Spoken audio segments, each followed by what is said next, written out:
Okay, guys, we are live. For those listening at home, welcome to the Dungeon Musings YouTube channel. My name is Kevin Madison, and I will be your friendly Dungeon Master this evening. Tonight, we are carrying on with our ongoing campaign playing Advanced Dungeons & Dragons 2nd Edition, and we are playing through the classic Night Below campaign. Where do I put that? There we go. Whoop. And with me tonight are almost all of the stars of the Night Below campaign. I'll go the order I've got you guys on the screen here. Why don't you tell us who you are, who you're playing, and what level are you currently? Yeah, sorry, I just saw your face, John. Like, what's your next character gonna be after yours is torn apart by hyenas? Fortunately, you have, 7 points of Astonishing Fortune, so you can survive for at least 7 rounds. Nice. First up is Brent. Hey, I am playing Carrick, the Elvish blade singer, who's a second level fighter, second level wizard. Very nice. Next up is Dave. Hey everyone, I'm playing Druin Axebrother. He is a 4th level fighter and 4th level specialty priest of Clangeddin Silverbeard. Nice. Next up is Arlen. Hi, I'm Arlen. I'm playing Bergour, who is a 5th level dwarven fighter. Outstanding. Next up is John. Everyone, I am John. I'm playing the former Dorman Kettleborn. I am currently level 4 thief mage, and formerly a hyena Chutoy, and right now I'm on the shoulders of a gnoll about to be run off with. Oh, that's right. He's pulling you off to be eaten. You're gonna get it. Next up is Steve-O. Good evening. Yes, it is I again playing a good old Willigo, the half-elf bard. Nice. Next up is George. Hey, I'm George. I am playing Knox, the Unexpected, who is a human invoker of the 3rd level, but enough for 4th. Just got up trained. Nice. And if I live through one hit point. Last but not least is Jeffrey. Hey everybody, I'm Jeff, and I'm playing Calidor. He is an elven fighter thief, and he is 4th level. Nice. All right, guys. So last session was a pretty violent one, to be honest. What happened last time?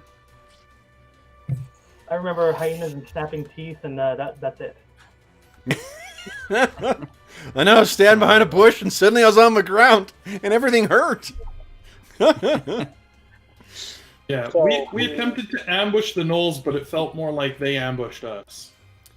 Yeah, it seems, I guess... We didn't get to jump on them, which immediately threw our initial plan out because we were supposed to be doing webs and things to try and disable hyenas and keep them from getting in on us. And immediately Druin and Bergour got swarmed by hyenas and ettins. And thank God it wasn't trolls. But then... Did you say ettins? These are gnolls, sir. Oh, gnolls, no. Okay. So I need to use ettins, you're right. Yeah, no. Dorman's getting eaten by gnolls, so... Nice. Yes, well, not nice, but, yeah, unfortunate. So, yeah, there was so many around us, though, that, like, even when Dorman was being chewed by the hyenas, we couldn't really do anything, because we each had multiple gnolls and gnoll bosses on us. I don't know if you got, like, pictures of them, Kev, that maybe you could show us. But... Oh, absolutely. Let's refresh our memories for who you guys have been facing here. So first up, it would be, of course, your generic aboriginal, which is here we go. And these lovely fellows stand about 7 feet tall. So the vast majority of our party would barely come up to its waist because of the amount of dwarves and gnomes we've got in here. The rest would maybe come up to where those blood-soaked jaws are. And accompanying them were even larger gnolls, too. Looking a lot like that. Clearly jacked up on some kind of demonic blessing or just good, unclean living. In addition to that, they had of course, their fearsome hyena, I guess, pets with them, too. And this is all part of an effort by our heroes to try and save a tribe of Aarakocra from the predations of a massive pack of gnolls that have been called by the sound of a demonic voice within the Aarakocra's kind of tribal artifact. So, what we're seeing for Aurillago and Carrick, I think that you guys were supposed to be sort of like backup in the course of this, where in the event that any gnolls made a run for it to try and warn camp. But you guys have heard in the time since, you know, the fracas first kicked off, you've heard the screams of everyone, and it sounds like, you know, things may have... who do you think among your characters, guys, the ones who are involved in the fight right now, who has the... well, I guess there's one of two things. There's either who has the loudest voice, or who do you think has used their cantrip to fire off like a signal flare to call them in? I might be one of the only ones who's not engaged and in a position to do such a thing. And Elanion's not here. Yeah, so I guess it's Knox. Knox, you staggered back, bloodied, and the last round is where you sent that thing up. A loud, you know, thing went up in the air, and Aurillago and Carrick, you saw this, and we're like, shit! And that's why you guys are running down this canyon to try and get into the fight when we're kicking things off here. So, guys, I can't remember if we were in an even or an odds round, so we'll just go start off on round 1 again. Round 7. Oh, did I type down that we were round 7? Yep, round 7. Yep. Holy smokes, look at that. I mean, I remember that precisely, which is why I said we're on round 1. How do I edit this thing? Come on! All right, here we go, guys. Let's do some initiatizing. Let's see here. Who? Steve, you've been gone for a while. Let's have Steve start off. What's that, Jeff? Are we on the right map? I have absolutely no idea. Yeah, we're just way down. Hold on, I'll bring you guys in here. Is there 2 groups of us? Yeah, there's a second group of our tokens. Oh, that's okay. I'm like looking. I'm like, I don't see any gnolls. Walls, or... This will be an easy fight. I was looking at like We've 3-2, I was like, escaped. wow. My doppelganger has escaped. Okay, so because Brent, this is only the second time you're joining us. As a refresher, what's going to happen is I'm going to roll initiative. I'll hold up the dice. Steve will roll, and then whatever he rolls, add the speed of your action. If you're just moving, it's 0, so it'll be 0 plus whatever he rolled. If you're attacking, it'll be your weapon speed, depending on whether you're holding it one-handed or two-handed. And just add that to the roll. You'll see everyone else's. You don't need to put what you're doing. You don't need to put your name. You just put the number in, and it'll all populate properly. Okay, so guys, you'll see. If you want to wait and just watch what everyone else does, just follow along with that. Okay, so then, Steve-O, let's see here. Everyone's deciding what you're doing, and then Steve, beat my 5, please. Whoops, 5. All right. There we go. Rolling a d10. Here we go. Here it comes. Big money. Here we go. Bum ba da bum bum bum ba. Dorman only knows Oblivion. The pain has stopped for a minute. Oh, I hit roll. What happened here? Hit remember, it's /R and then 1d10. Oh, there we go. 6. Oh, there you go, Steven. Nice, 6. Oh, that ain't good. That means I didn't beat it. All right. No. So everyone add in what you're doing. Just so Brent, you're just putting in 6 plus whatever the speed of whatever you're doing is. I'll be controlling Serene. Okay, sounds good. Okay. And once I got everyone, who is not up right now? So Dorman's not up, so that's fine. I think that's the only person who's not up right now. Okay. Is there an initiative button I should be adding, or is this just Brent? No. Yeah, sorry. I just explained at length what you need to do. What were you doing?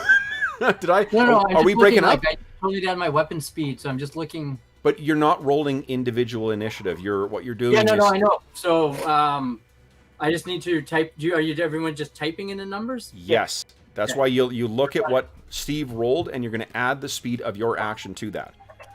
Right. I just checking to make sure it was just a text, not like a button somewhere. Nope, no button. That's why I said type it out. Okay. Let's see, Carrick, where are you? Right here. My first actions are going to be on an 8, actually. So it looks like Knox will be up, unless you're just moving, Brent, in which case it's a 6. Now, Brent, I can tell you, on your turn, you can only move half of your combat move and then make an attack, which is half your combat move is 4 squares. Unless you're trying to cast a spell, in which case you can still move half your combat move. You can move 4 squares and then cast a spell. Okay.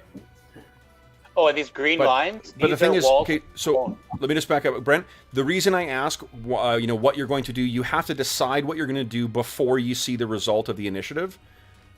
Okay, yeah, sorry. I was just looking to see what the speeds are for spells. Okay, that's fine. So I got it. You know what? I'll just move. And I'll look that stuff up. So then you're acting on a 6. Yeah, perfect. And again, you don't need to put your name in.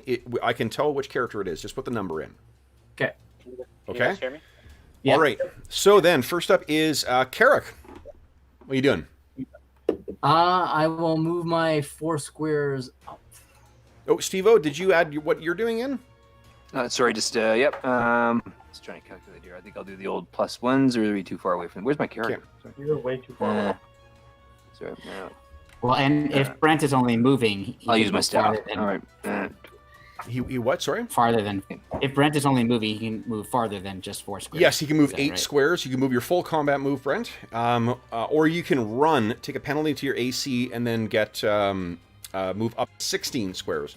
Trouble is, you lose your dex bonus, and I think your dex bonus is pretty sweet. Okay. Gives me a point, but I will. I'm going to keep that point. Sounds good. Okay. So you run over there. Knox, you're up next. What are you doing? Cast a spell, and what nobody's paying attention to is the fact that 1,000 translucent hexagons with a bluish tint kind of appear in front of him and then disappear, and he's got a shield.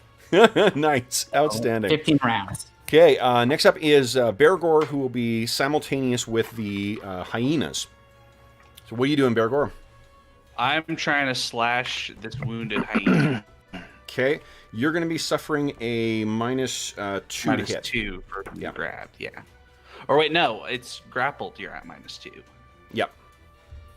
No, you're grabbed. No, at grappled it's -5, isn't it? No, I think it's at restrained that's -5. No, restraint is I'm -10. looking at the chart right now on page 45, and it shows up to half is grappled at -2, up to control maximum is restrained at -5, but less than 1/5 I think that's control maximum an is error, grabbed. because if you look at the actual descriptions of the conditions, it's different. Because restrained, Okay. they make attacks at -10 to hit. Hindered -5 to hit. Hindered is grappled, so restrained -10, grappled -5, grabbed -2. That chart Okay, is yes, wrong. that is different than what it says on the chart. So Yeah. yes, I'm at -2. Okay, All right, -2 to hit him. here we go. Well, he is pretty easy to hit anyway, though, so. Nice, very nice. Go ahead and roll damage. Nice. All right, that is a good way to And I open get up. the plus 40% for being enlarged still. Yes. However, he does. It's a simultaneous, so he gets an attack as well, which will be on, I guess, you. So that's a miss on you. So it dies trying to get your heals there. The other one has released Dorman now, so it's gonna race forward, and it's gonna also. Oopsies. Actually, this will all be simultaneous, so it would have to move there, and then it will try and grab you. That hits. You get a resist. Oh, and you're already grabbed, so you don't get a resistance. You take another 3 control points. Okay. All right, I am now at grappled. Okay. Then next up is the. Do I have any? Oh, I got another hyena here. Yeah. And they're trying to drag Serene down, so it's going to come racing over. Oh, I got 2. So 1 hyena on Serene is a miss. The other Serene miss as well. Okay, then, guys, it'll be... I've got one Knoll that's trying to grapple, so that'll be on an 8 as well. That is a miss on Serene. Oh, no, because she's got a bonus to be hit now, so that is a hit. Go. She takes 8 more control points. And I got 1 that's grappling you there, Bergour, that's trying to pull your shield away. So, And that one will not do it. He's trying to pull you, but I think that because of the... Yep. So I had a question about that. Yeah. Because I looked in the combat section and there's no reach rules in AD&D. So I'm wondering how he can... Because Are we playing we've always with had reach the with the big creatures? Yeah. Okay. Yeah. Okay. Yeah, and I mean, I think we've played together long enough to know that if just because something's not in the rule book doesn't mean that it's not in there. So that's what we have. My point is that's what we have the house rules for. So if you're going to play with reach, it would be great if you update the house rules to include reach. No, but we can play. I'm not adding in for every individual monster. These monsters have always, since you guys have started facing them, always had reach. Last fight, these guys were able to fight from further away, which is why. Well, it was I didn't want to bring it up last fight to disrupt, but if you're going to keep playing with it, that's why I'm bringing it up now. Again, yeah. So there's I'm not adding a reach function, but some monsters will be able to do things that other ones don't. These ones can fight with reach. Okay. Okay. So then it is. I got another one who's trying to grapple but has not yet. That is a hit.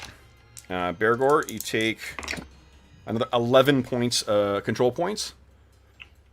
And that's it for them. My actual attacks for these guys will come on a 10 for the gnolls. Then it's, let's see, Bergour, Calidor, you'll be acting on a 10, so will the gnolls with weapons. Okay. I guess I don't even have to step forward. I can just attack that gnoll that's on Serene. That's a hyena. The gnoll you can't. Yeah, you would. Oh, sorry, this is a hyena, I meant. Hyena, yeah. This one right here. Yeah, go ahead. Unless Calidor has reach. I can't remember. Do hyenas count as hounds? Hyenas, is it all hounds that your thing affects, or is it other supernatural things that have hound characteristics? I don't know. All I put in was versus hounds. Okay. That's all you told me. I don't know. I don't think that's all I told you, but that's if you can make. Yep. What I remember is all hounds. Well, all hounds. Okay, so then you go ahead. Okay. So you're saying they are hounds? Yes. Okay. Perfect.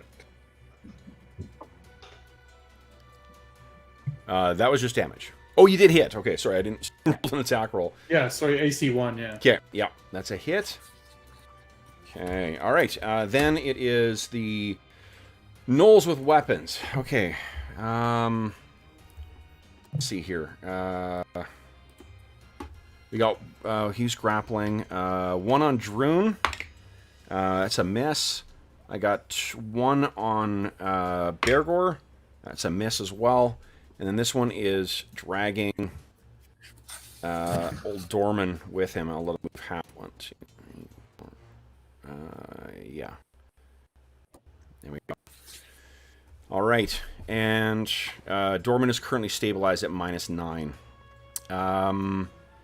That's it for them. My next attack will be on a 12. Serene, you're on 11. What are you doing? She two have been fighting the one to her south. Longsword. Okay, now she's... Hold on. Because she is grappled, she's got -5 to hit as well. So the one... What's she attacking? Sorry, the Southern Hound. The Southern Hound. Yeah. Okay, so that first one does hit. Go ahead and roll damage. Nice. Okay. 9 points of damage. Not bad. Actually, she kills it. Nice. Sweet. Nice. You need those control points back. Okay. Yes, she will gain... Let's see here. 3 control points back. Oh, that's... Okay. Then it is the big one with a weapon on Druin. It's a miss again. I've rolled 11 about 4 times in a row now. Then it is... Let's see here. Druin Axebrother, what are you doing? I think Brilgo was in at 12, and he was asking if he could just run. Oh, you know what? Yeah, absolutely. Steve, you just want to run. Go right ahead. Yep, I get double, right, for that? That means you could move up to 16, but you will suffer a penalty to your armor class. Okay, let's just go to here. That's 10. And that's probably not bad for the moment. Okay. So you're racing up as well. You got a good perspective here. Then it is... Sorry, Druin, your turn. What are you doing? Yeah, so just one thing I want to add from the Protection from Evil spell that I cast last time. Yep. At the very end of the spell, I don't know why it's listed there, but so if Druin attacks a creature, then that ends the spell effect against them. So he's going to be very cognizant of who he's attacking. Okay. So of the ones that are around him right now, he's only attacked this one, so it does not suffer a penalty to it. But it's also grappling Bergour, so it's kind of irrelevant. Yeah. So he attacks that one again because he's trying to free up Bergour from the grass. Okay, go ahead. AC 12. Not Eesh. going to do much. Nope. We have 7 points. Do you want to spend Yeah. one? Yeah, 7 points of Astonishing Fortune if you want to re-roll. Ooh, wow. Okay. Oh wait, I will. that was a different battle axe. I will re-roll the main hand. Okay. Goblin. Please do. Come on. He is... Oh my god. I got to rename my axes because yeah. Yeah. All right. So then it is at the end. That's everyone's actions, I guess. No one's made any melee or range attacks, so we are finished up round 1, guys. We're on to round 2. Steve, we thank you for your service rolling initiative. We wish you luck in your future endeavors. And George, beat my 10. What my 10? Okay. Does opening and closing your character sheet count as like swapping dice? No. Sure. Thank you, Dad. Okay. There you go. Let's see what happens. Nice. That's not Very bad. nice. Yeah. Okay. So I'm not until 13.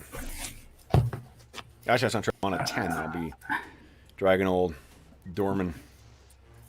I'm manipulating a body like 5. All right. Let's see. Carrick, we need yours. Rildigo, we need your action. Guys, with this many players, can you please make sure to put your times in? Nice. Okay. Excellent. I think we got everybody here. So, first up, Carrick, what are you doing? Oh, Brent's been distracted by a minion. Sorry. No, not at all. We're there in a couple minutes. Okay, can I how do diagonal moves work? Because Every second one counts as 2. okay. So 1, 2, 3, and I got 4 moves, correct? If all you're doing is moving, then No, it's... like half move. So Half move is 4, yeah. yeah, okay. Oh, sorry. One other question. What's the green dot on the big knoll? He's grappling. Okay. He's grappling Bergour right now. But is Bergour considered? It wouldn't be considered in a space. Though, Brent, can you make a decision on what you're doing? Yeah, no. I'm gonna use a cone attack, but I'm trying to not get our like friendly fire. You're just gonna have to... I'll use color spray. Okay. So, Good choice. all right. Now, color spray. What's the cone of it? 20. It is 5 by 20 by 20. Okay. Druin, you might not get hit. Just be quiet. I think I've got it about right to get those. Okay. So, Yeah, what are you trying to get here? If you're- the 2 big knolls and hopefully the third one. 5, 10. Well, on color spray, 20 by 20 wedge. So 10, 20. Yeah, you potentially can get all of them. However, what's here? Give me a 1d6 roll, Brent. This is how many creatures you affect.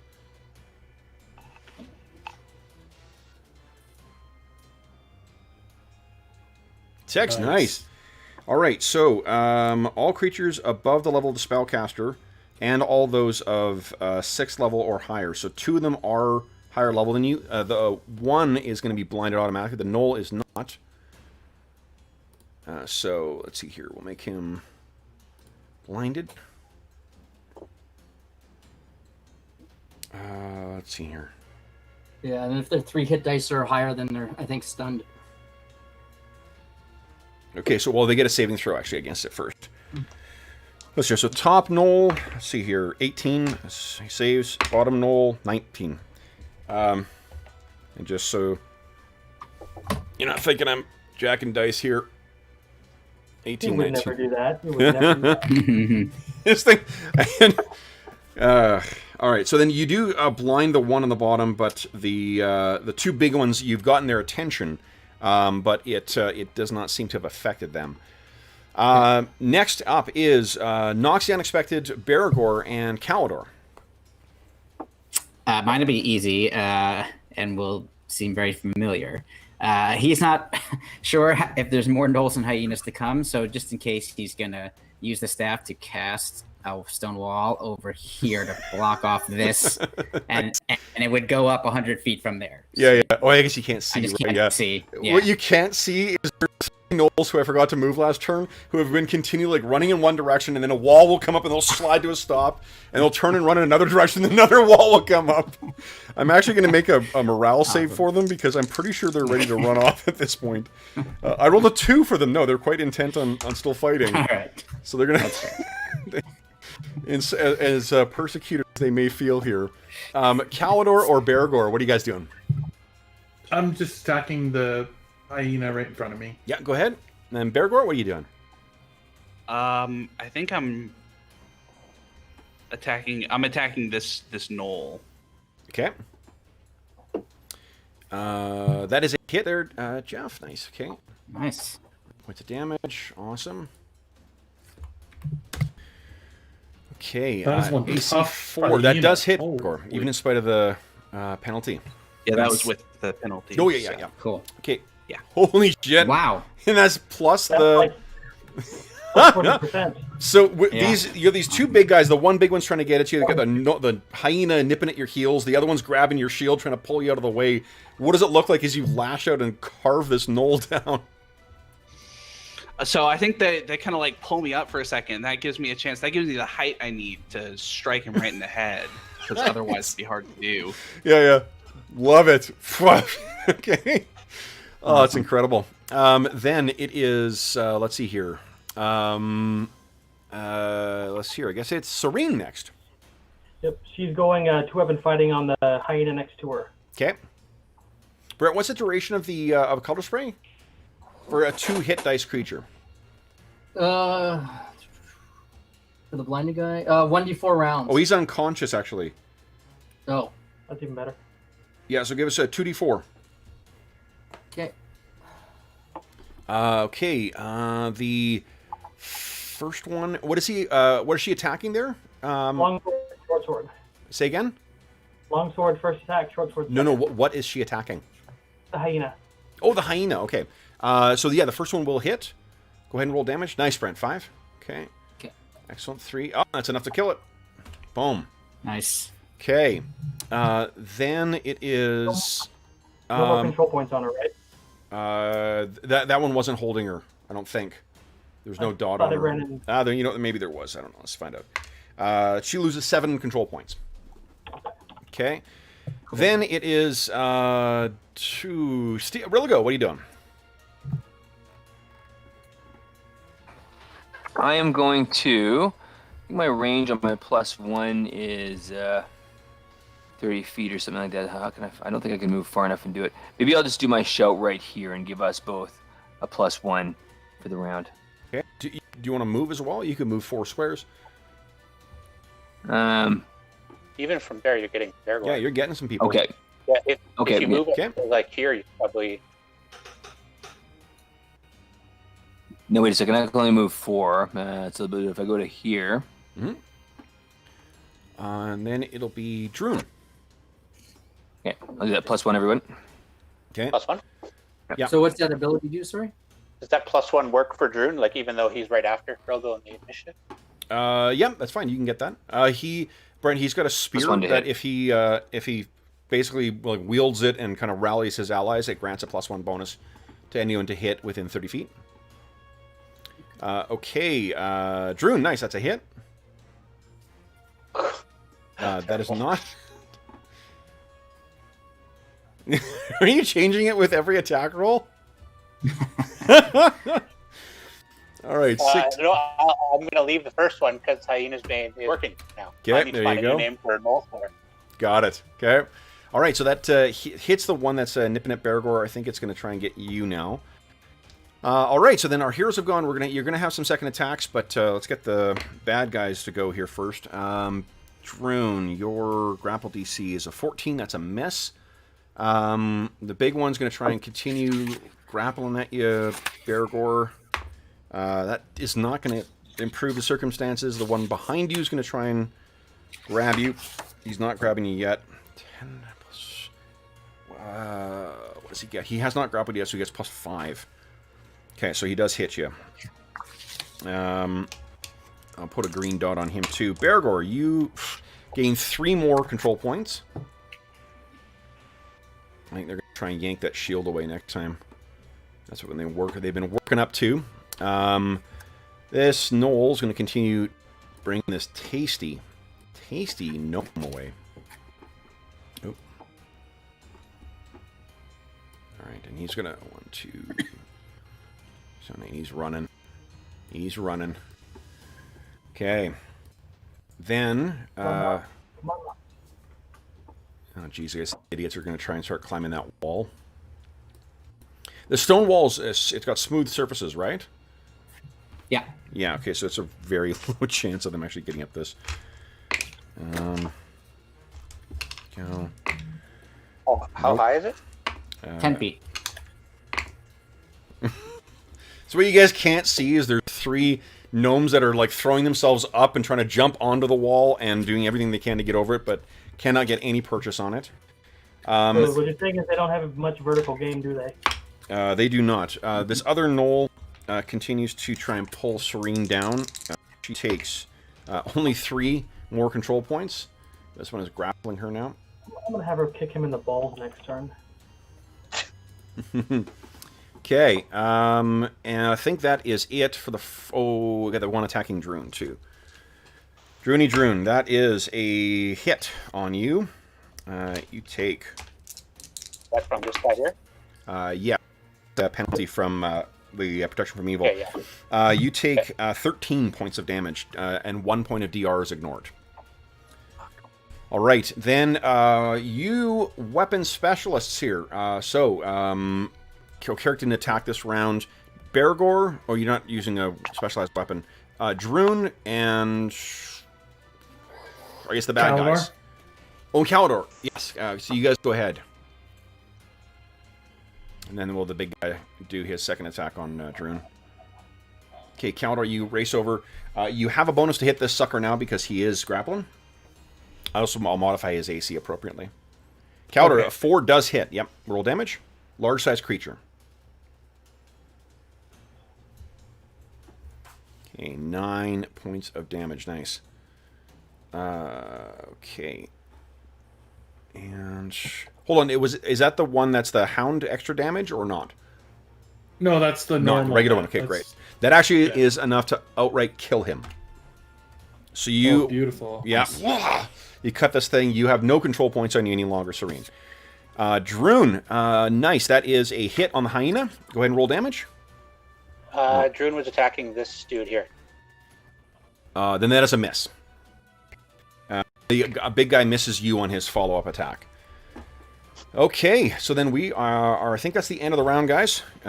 Let's see here. It was George. George, you're still winning initiative. So everyone decide what you're going to do this round, and then George, beat 5, please. Okay, here we go. Yeah, tie. Ooh, tie. My first action will be on an 8. Kev, did you give modified rules for Cure Mod, but did you give it a casting time? Because I don't think it's in the book, right? Is casting time not in the book? Hold on. It should be a 2. Oh wait, 2? no, it's not. It's not. Here, let's see here. Your spells are like 4, I think. Well, Cure Moderate's one that was... it's not in the PHP. It's one that was added in... I can't remember. Actually, I can tell you what in a second here. Cure Light is a casting time of 5. While you're looking that up, can someone tell me the charge rule? a -2. Cure Moderate has casting time of 5. Yeah. Charges -2 to hit. -2 to initiative, -2 to hit, -2 to AC. Okay. Okay. Alrighty. Okay. I think no. Who are we missing here? Steve-O, we're missing you, bud. Calidor and Remember, Knox. you got to enter that every round. I was just calculating. Oh, not you, Steve. Okay. Got it. Knox, you gonna put something no. in? All right. So then, first up is going to be Knox, the unexpected. What unexpected thing is he doing? Oh, you did. So I'm gonna first move my combat move up to here, and then I'm gonna use a piece of tallow and a pinch of sulfur and some powdered iron and cast a flaming sphere, Nice. which is not gonna quite be able to reach anybody yet. Okay. I can move it on my next turn. So If you want to create a Alright, little so- a little ball or something, you Yeah. can go ahead and do that. Okay, cool. Yeah. I will do that. Oh, you know what? You won't be able to move it. Hold up. I can give you. Oh things yeah. Okay, here. great. Yeah. Sorry, because of the way the thing works Give here. him the fire for campfire. That's a good little fire. Yeah. Here we go. I think there actually may be a flaming sphere thing here. Oh, here we go. That's fireball spread. I got lots of stuff here. Here we go. See if this will. Cool. go. That'll work. Perfect. There we go. Yeah, I'm gonna. Let me just get the token. So I'm gonna. Oh, sorry. Go ahead. Yeah, it's got to let you control it. Here, all players can control it. So, you guys Excellent. behave with his with his flaming sphere. So Go I'm gonna ahead. put it right here, which is 30. My right range. Okay, looks great. And I think that is thanks to John. By the way, your flaming sphere. So thank you, John. Yes. Okay, so that was on 7 on simultaneous with the. Oh, I got to move with someone first here too. Hold on. Nolly Knowles making a run for it with. Come on. Holy smokes! There he is. All right. 1, 2, 3, 4. Opportunity to stop him is running out. Okay. Then. Sorry, so Bergour and I are a little occupied at the moment. Serene and Bergour, you guys are up next. What are you guys doing? I need visibility for Serene because I can't see down there anymore. You can't. Oh, okay. Hold up. You go by token. Yep. Let's see. All players can control it, and she has sight. Boom. There you go.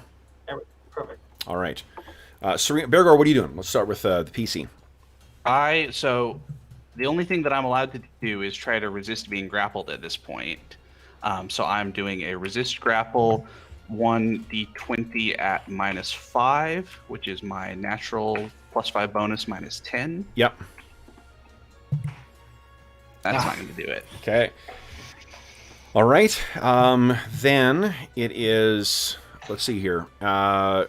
Serene, what's she doing? She is sheathing her short sword and she's going to go pick up her bow next turn. So, She can move if she wants. I'm not sure. If, Pick up her bow. oh, is she in the? Did she drop her bow in this square? Mhm. Okay, then that is fine. So we only have one hyena left right now. Oh, and I forgot to keep track here. Hold on. 2, Knoll, 1. All right. The hyena is going to try and pull Druin down. Yeah, because they're too distracted right now. Druin, that is not going to do it. You're able to, in spite of being beset by this big guy, you are able to avoid getting pulled down. Next up is, let's see here. On a 10, we have Druin and Carrick. Druin's casting Cure Mod. He doesn't have anybody grappling him currently. Does that mean he doesn't have to make a check? That's correct. Yep, Okay. it's only when you're grappled you have to worry about potential miscast. And he wasn't hit, so he didn't lose a spell. Correct. He was. Oh no, he wasn't simultaneous. 9, nice. Sort of. It's, might be enough to survive another blow. Okay, and Brent, what's Carrick doing? Okay, I'm gonna move up and whack the guy in front of me with my bastard sword. Please do. Here we go. Big hit. All right. You look almost like you're diametrically opposite to Druin. Very close. With the grapple speaker. Does that grant a flanking bonus? If he was here, he would get a flanking bonus. Yes. Oh, okay. Because I think What's that's what the he said. flanking bonus? He wanted to show off his tumbling. You're not the only tumbler in town now, Gnome. So he's gone on that slight rise. Tumbler now, so. Go ahead, Brent. Make your attack roll. Okay, So what's the bonus for flanking? I'll calculate it. Okay. Go ahead. Oh, it did And not you go got through to again. make sure you click slowly through the modifications so it doesn't screw up. Oh, okay. We find it screws up sometimes. Yeah. Go too Okay, fast. so for strength, it's got a miss. Or... No, yeah, just keep. Oh, that worked. Nice. Nice, that actually hits. Yeah, go ahead and roll damage. All right. It's a large-sized creature as well, too. So roll the large-sized Oh, damage. sweet. Yep. Pretty awesome. Here we go. Come on.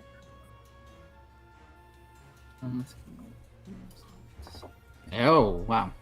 Nice. Holy hell.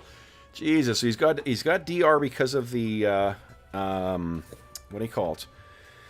Plate mail, but still, that's a huge hit on him. Check that out, Brent. Boom. Okay, hold on. Never. What I added? What's the? I added 3 for my strength. What's the extra 4 in there? Was that? I might have added the. Yeah, don't add anything to the modifiers. It will calculate Okay, everything. so subtract 3 damage. I over. Okay. It'll calculate. He suddenly is a little more hale than what you had. Yeah, Brent, it actually, like, it'll screw up if you click through too quickly, but it does calculate, as long as you've got the correct things ticked off, it'll calculate your strength bonus and whatever else. Oh, okay. Yeah. All right, so that was on the 10. Do I have any gnolls left alive? No, not awake, at least. So Druin's gone, he's gone. Calidor and Rilligo, what are you guys doing? Well, I think really go. Let's see. I think he's gonna do his +1 again. That works pretty well. Okay. Yep. So you're still chanting away. Okay,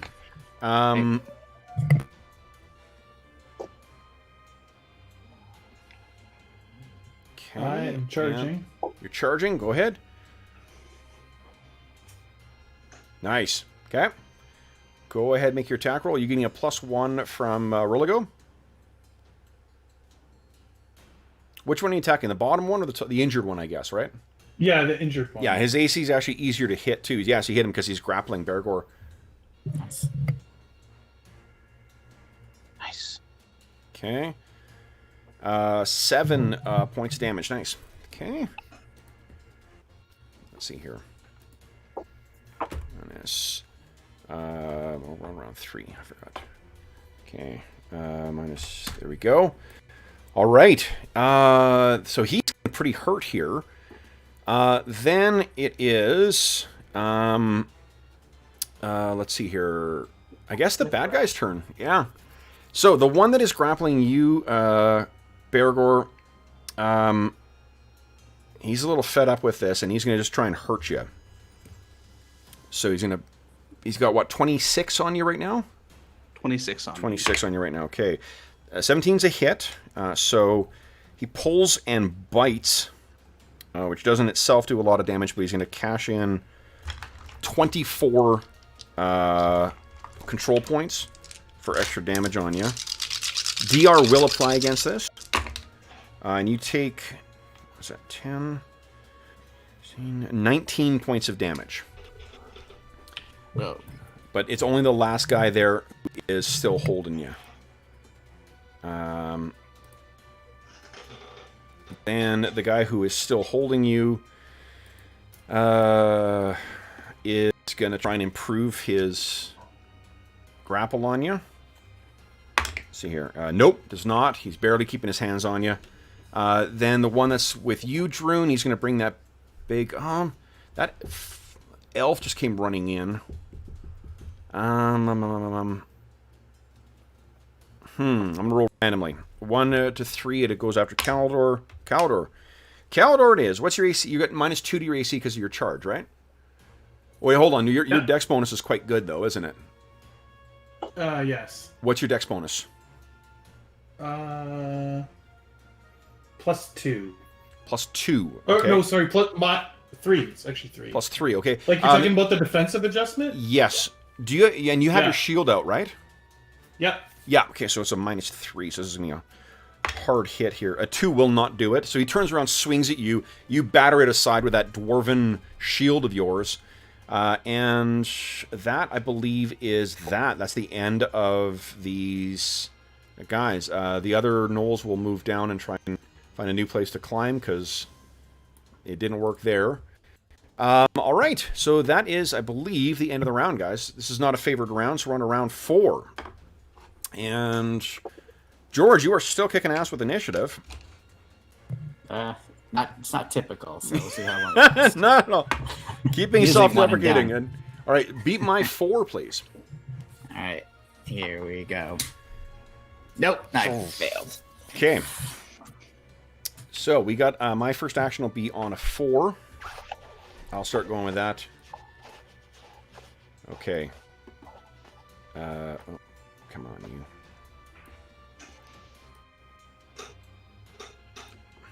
All right. I keep thinking that the you and the Knoll are so much further away, Bergour, or Dorman. Okay. All right. Dwarves are going to catch us now. I'll roll for these idiot gnolls. Let's see here.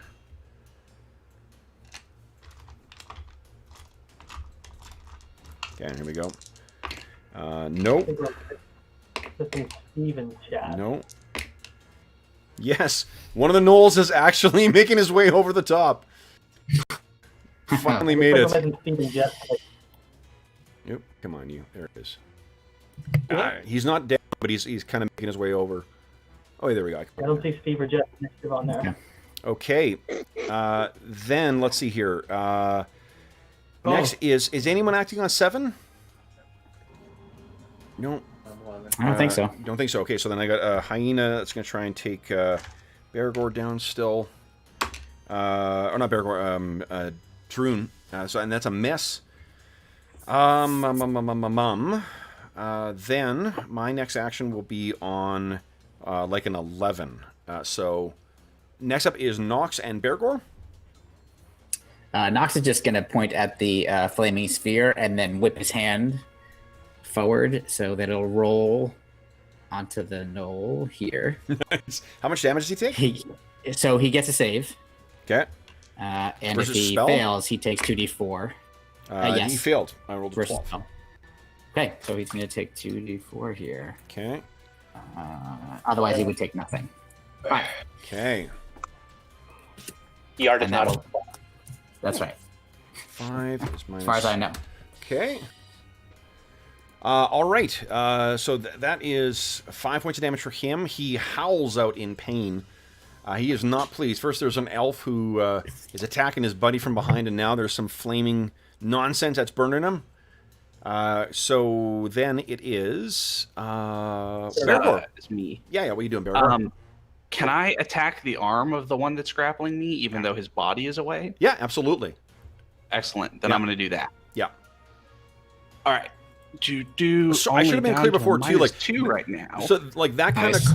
of Arlen, just so you can help, interpret the scene better too. That kind of like stuff. If it makes sense in the fiction, you absolutely can do that. If you thought you couldn't attack the guys before, I'm sorry I didn't make that clear. That was part of my. And then we'll talk after about whether pole arms have reach or not. But that was my other part of the question. Yeah. Yeah. Yeah. Okay. Some do, some don't. Is the long and the short of it. Okay. Yeah. Literally. Yeah. Literally. Ooh, that's the long and the short. it's a little easier to hit. Okay. That is not good enough. Is that including the +1 from Rill? from That is Rilligo? not including the +1 from Rilligo. Then hold on, because he is.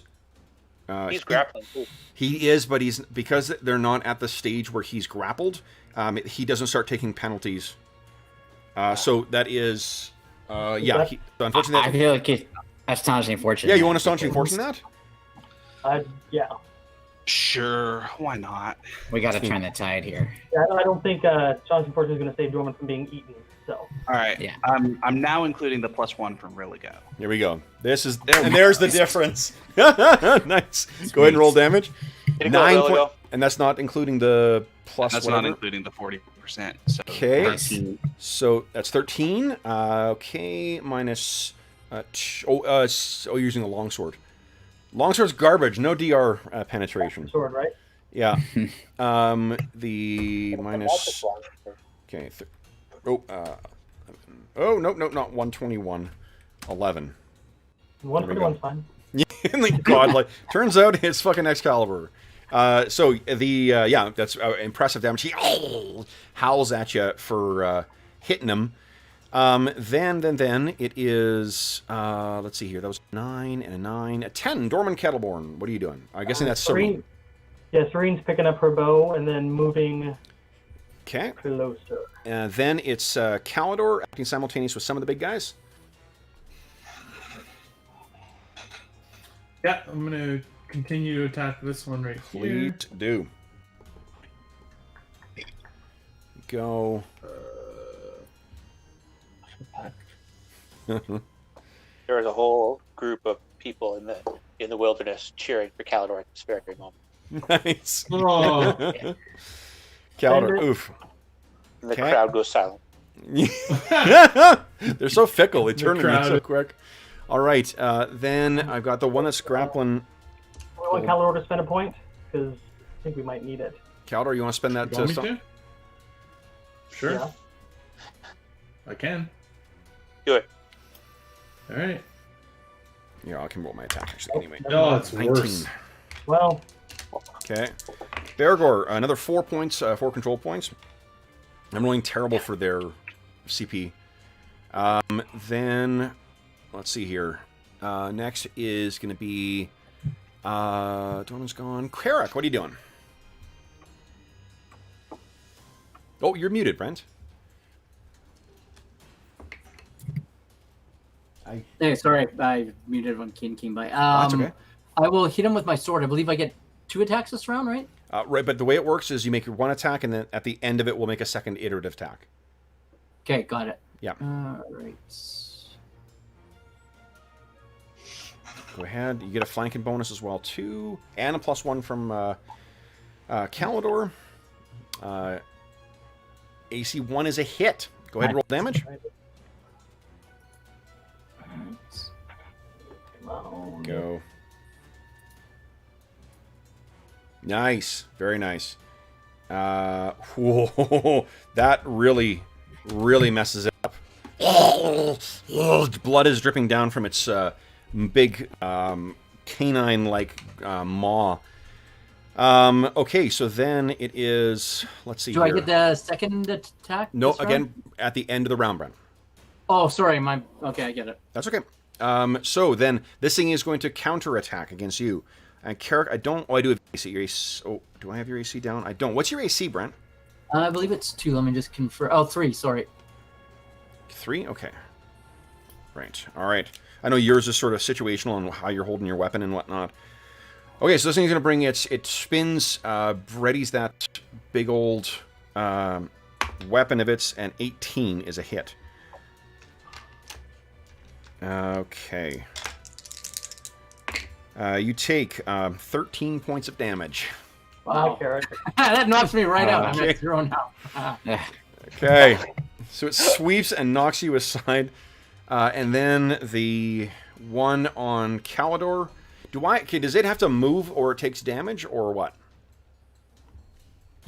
Knox? Basically, on each turn of mine, he'll have to take damage if he's still in contact with it. Got it. Okay. So it's move off of the hot thing, shift over here. And then it's going to make an attack on Calidor. That's a big fat miss. Druin can attack of opportunity. Druin was not in contact with it. Get longer arms, buddy. Yeah. It was right here. It was right on the corner of my square. Oh, it was. Yeah. Of course you then. Yeah, please. Cool. Nice. That's a hit. Go ahead and roll damage. Druin's like, where are you going? We're not done Nine. yet. Nice. Okay. All right. Then it is... Oh, and Kev, he might not want to stay there. Just to let you know, you can choose any creature that's next to the fire. Okay, takes yeah, so 1d4. it'll move. So Okay, he would got feel that. Okay. Then it's... We'll have, no? Druin Axebrother, what are you doing? We'll try to attack the one that's been wounded really bad. Okay, go ahead. That's a hit. Nice. Go ahead and roll damage. Come on. This should be it. And you ignore 1 point of DR. What does it look like as you cut this thing down? I think it has, it keeps turning around to attack different people, and then it turns and takes a chunk out of Carrick. And while he's doing that, Druin hits him in the battle right in the middle of the back and finds a chink in the armor. Nice. Okay. All right. So that is another one down. Now let me see here. Where is my stuff here? Here we go. And then I'm gonna spin with my second axe and try and take that hyenas out and grab it at me. Please do. And you also get you did trigger a morale save as well too. Or morale check, and they are still fighting. That's a big hit. Go ahead and roll damage. Oh, not much. Eesh. Okay. That's a little bit. All right. Then it is, I think that's the end of the round, so we're going for second attacks. First up will be Calidor. You get your second attack, weapon specialization. Then Carrick, you get your second attack as well. I'm down. Oh, you're down. Fuck. Sorry. Nice. Pretty good. Don't get your +1 from Hogo. Yeah, so there's so I had AC John, 1. there's no reason why he would be here. I'm sorry. Well, we were having him flying around invisible to keep an eye out for other people coming, so. You guys are like an hour away from their camp, and that's where you guys were having him keep watch, so. Okay. Yeah, you did not instruct him to fly Overwatch for you guys here. So, all right, let's see here. Calidor, yes, that is a hit. Go ahead and roll damage.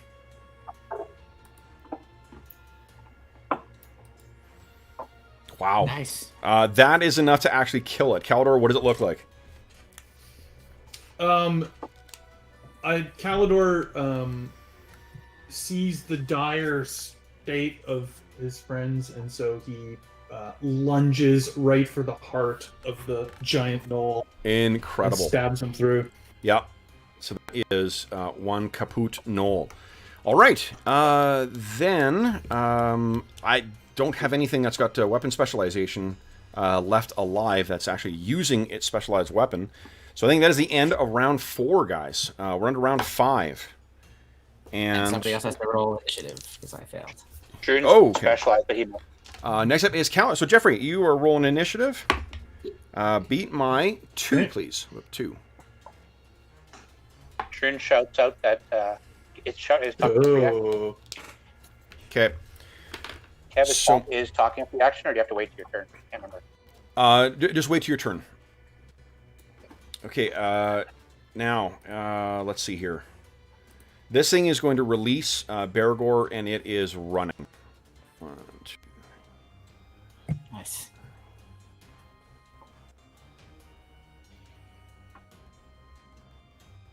Okay. And... Druin got her bow out. Okay. Then this thing is going to jump down, and they're going to start running. Actually, these ones can make a run for it. Okay. And let's see here. The hyena, Druin and Bergour, both of you guys get an attack of opportunity.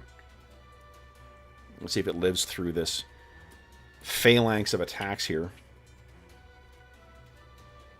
Both of those hit.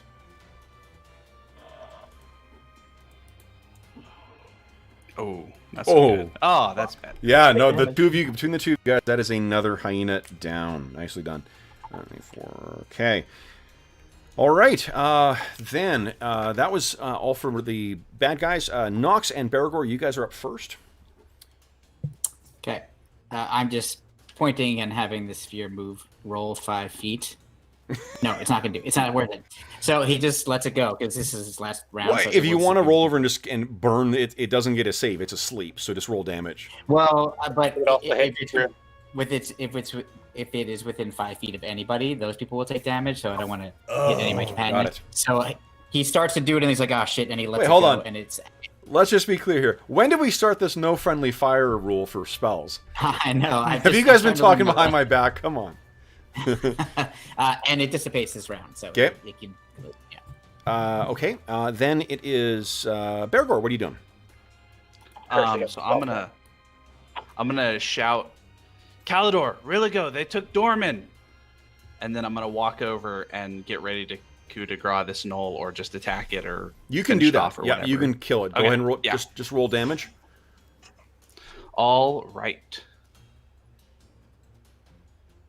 Yeah. Nice. I mean, he does it without breaking stride. They've got Dorman. Boom, and he's gone. And they All went right. that way. And this as a refresher, I think a lot of you guys will be changing your actions now. You still have access to half of your combat move. Calidor, what are you doing?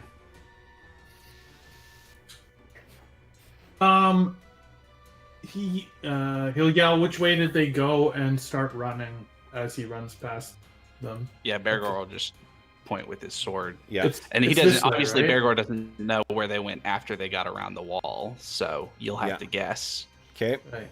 So I can move my normal move. No, which you can would move be forward. half of a run. I take it that you put your speed down as if you were going to attack. That means you can still have half of your combat move. So you move 4 squares. Oh. Yeah. I see. You can't change your action. No. Then it is Calidor? Or you've gone. Sorry, Dorman. Or I guess Serene. Oh, she missed. Okay. Oh, God. I'm gonna Yeah. move forward 4. Okay. And then it is... let's see here. Druin. What are you doing, Druin? His combat move is only 20, so he can move 10. Correct. Okay, and he'll start putting his battle axes away. Okay. Sound Having a long run. 'Cause Okay. Dwarves are trusters. faster at short distances. Okay, I think that's the end of the round, guys. We're on to round 6. Carrick is down to a -1 hit point, though. Kev, Stern's got a second shot. Okay. Oh, yeah, go ahead. I didn't realize Eric was down. Shit. I'm the cleric. I wouldn't have gone that way. 16. That is a hit. Go ahead and roll damage. Nice. It Barely did bounces. anything Yeah, to it, but- mostly bounces off the armor. Okay. All right. So then, round 6, guys. Let's see here. Oh, would you guys? Let's see here. George lost. Jeff, you rolled last time, and you lost. Brent, would you roll a D10 for us, please, and beat my 7? See what I can do. Come on, I have full faith in you. Here we go. There you go. Nice. I'm not acting until a 7, guys.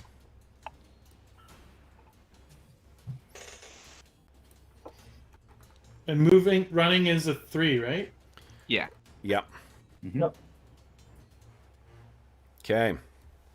All right. No, it's a 3 because we rolled a 3, not a +3, Jeff. Oh. Yep. Oh, it's 0. It's 0. Yeah. Yeah. Well, then I'm on 3. Okay. So then we got, let's see here. First, let me go. I'll put my initiative up there. First up is Bergour and Knox and Calidor. I'm just moving. Okay. Yeah. Yeah, you guys go move yourselves. So my full run is 16, right? Yes, 16, but you will lose 3 to your AC. Right. Okay. 3, 4, 5, 6, 10. I gotta move the map.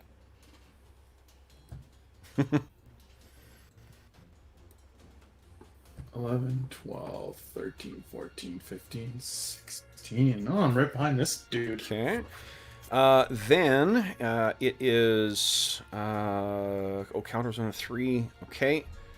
So I guess I'm acting on a 7 before Druin and Serene get to go. So let me go with Dorman's captor here.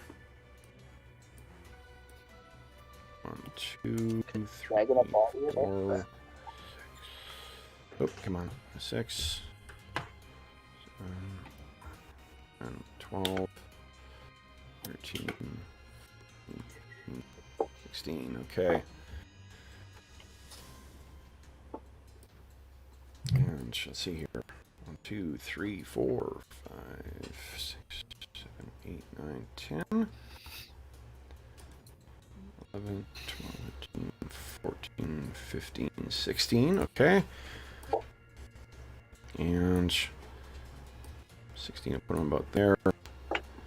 These guys are going to go over here.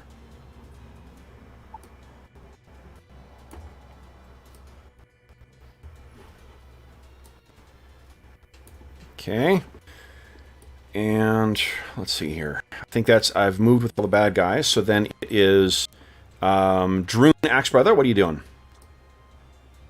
He's going to step into Carrick and find his wounds.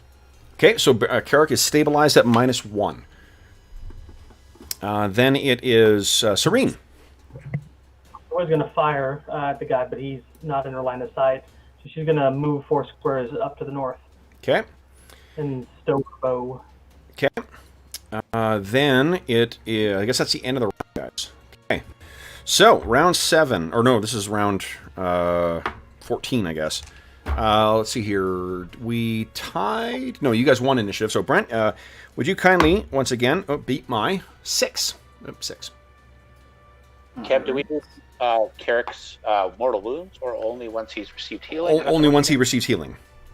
Once he's actually above. Oh, because I could have cast a spell on him last round, like a Cure Light. Did that not? Because I was kind of hoping that's what we'd be doing right now.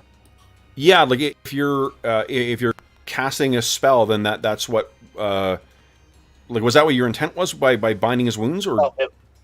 Well, whatever we do, so it triggered the mortal wounds so that we can heal him. No. So let's just hold on. Let's just take a moment. Remember that the way it works, guys, is if anybody can stop someone from bleeding out by spending their action just staunching the wounds.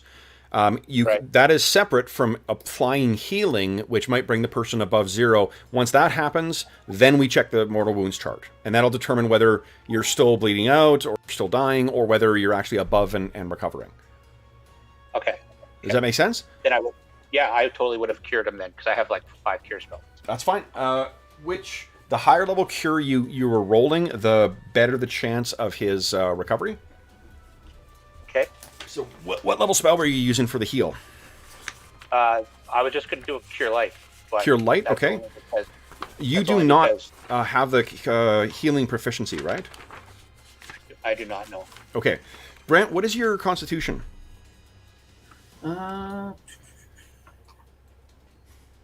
14. 14. Okay, so first off, welcome to the wonderful world of mortal wounds. We hope you enjoy your stay here. He's only at -1, so there's no modifier there. It's a +1 for a first level spell, healing spell, within 1 round of injury.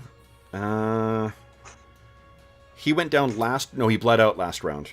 So it's +6 so far, +7 from his constitution. Brent, give us a 1d20 +7, and then a 1d6 roll, please. 1d20 +7. Let's see how effective this healing spell was on you.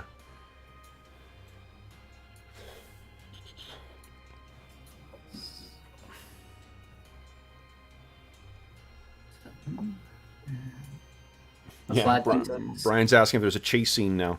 We'll see. Okay, so 13. You are critically wounded. You die unless healed again within 1 day. What you could do is you could spend a point of Astonishing Fortune, Brent. Oh, give us a d6 roll. Let's see what your the actual permanent wound is. A 5. That's not bad. So that would be one of an eyes is damaged, -2 to missile attacks at medium and long range. You could spend a point of Astonishing Fortune and bump that up to being that you're in shock at 1 hit point, and that you have minor scarring from the incident. I will go with that. Okay, so you guys are good stuff. So you're at 1 hit point now, Brent, and you are prone, and you dropped your weapon. So go ahead and add in your initiative order, whatever you want to do. Who am I missing here? So Druin for this round, Caldor for this round, Rilligo. Bergour, are you moving fast? Like, aren't you human-sized now? Oh, right. I'm human-sized. Yeah. You would be like, I'll run at full speed next time. Oh, He just hit a light jog. yeah. Sorry, I'm just running. Yeah. Another 2 minutes for that, Bergour. Make use of it. Okay. Yep. You rolled, what was the initial roll? Oh, an 8.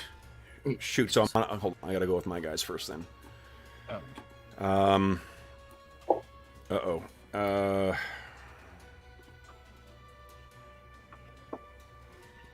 gonna have to zoom out here, guys, just to try and keep everyone in frame here. Come on. There we go. Oh, for Pete's sake, come on. There we go. That'll work.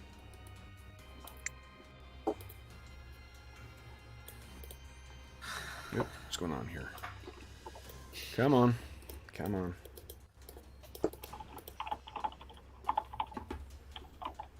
Oh, jeepers.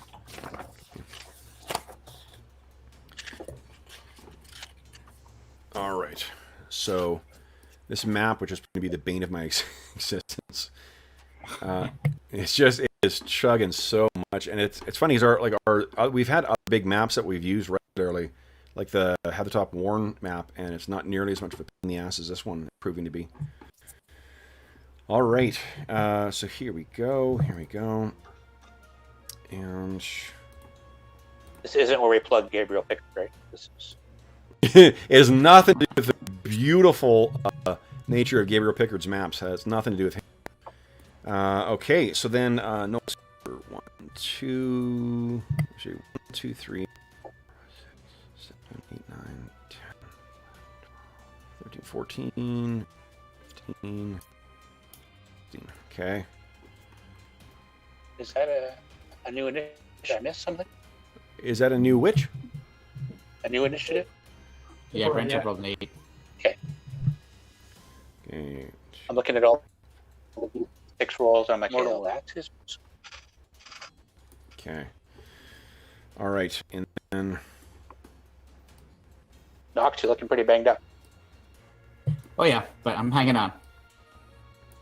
Come hither. I'm on my way. I got you. When the squishies get that low in HP, something went wrong. It's true. Like they've been invisible or something, right? Like, all right. All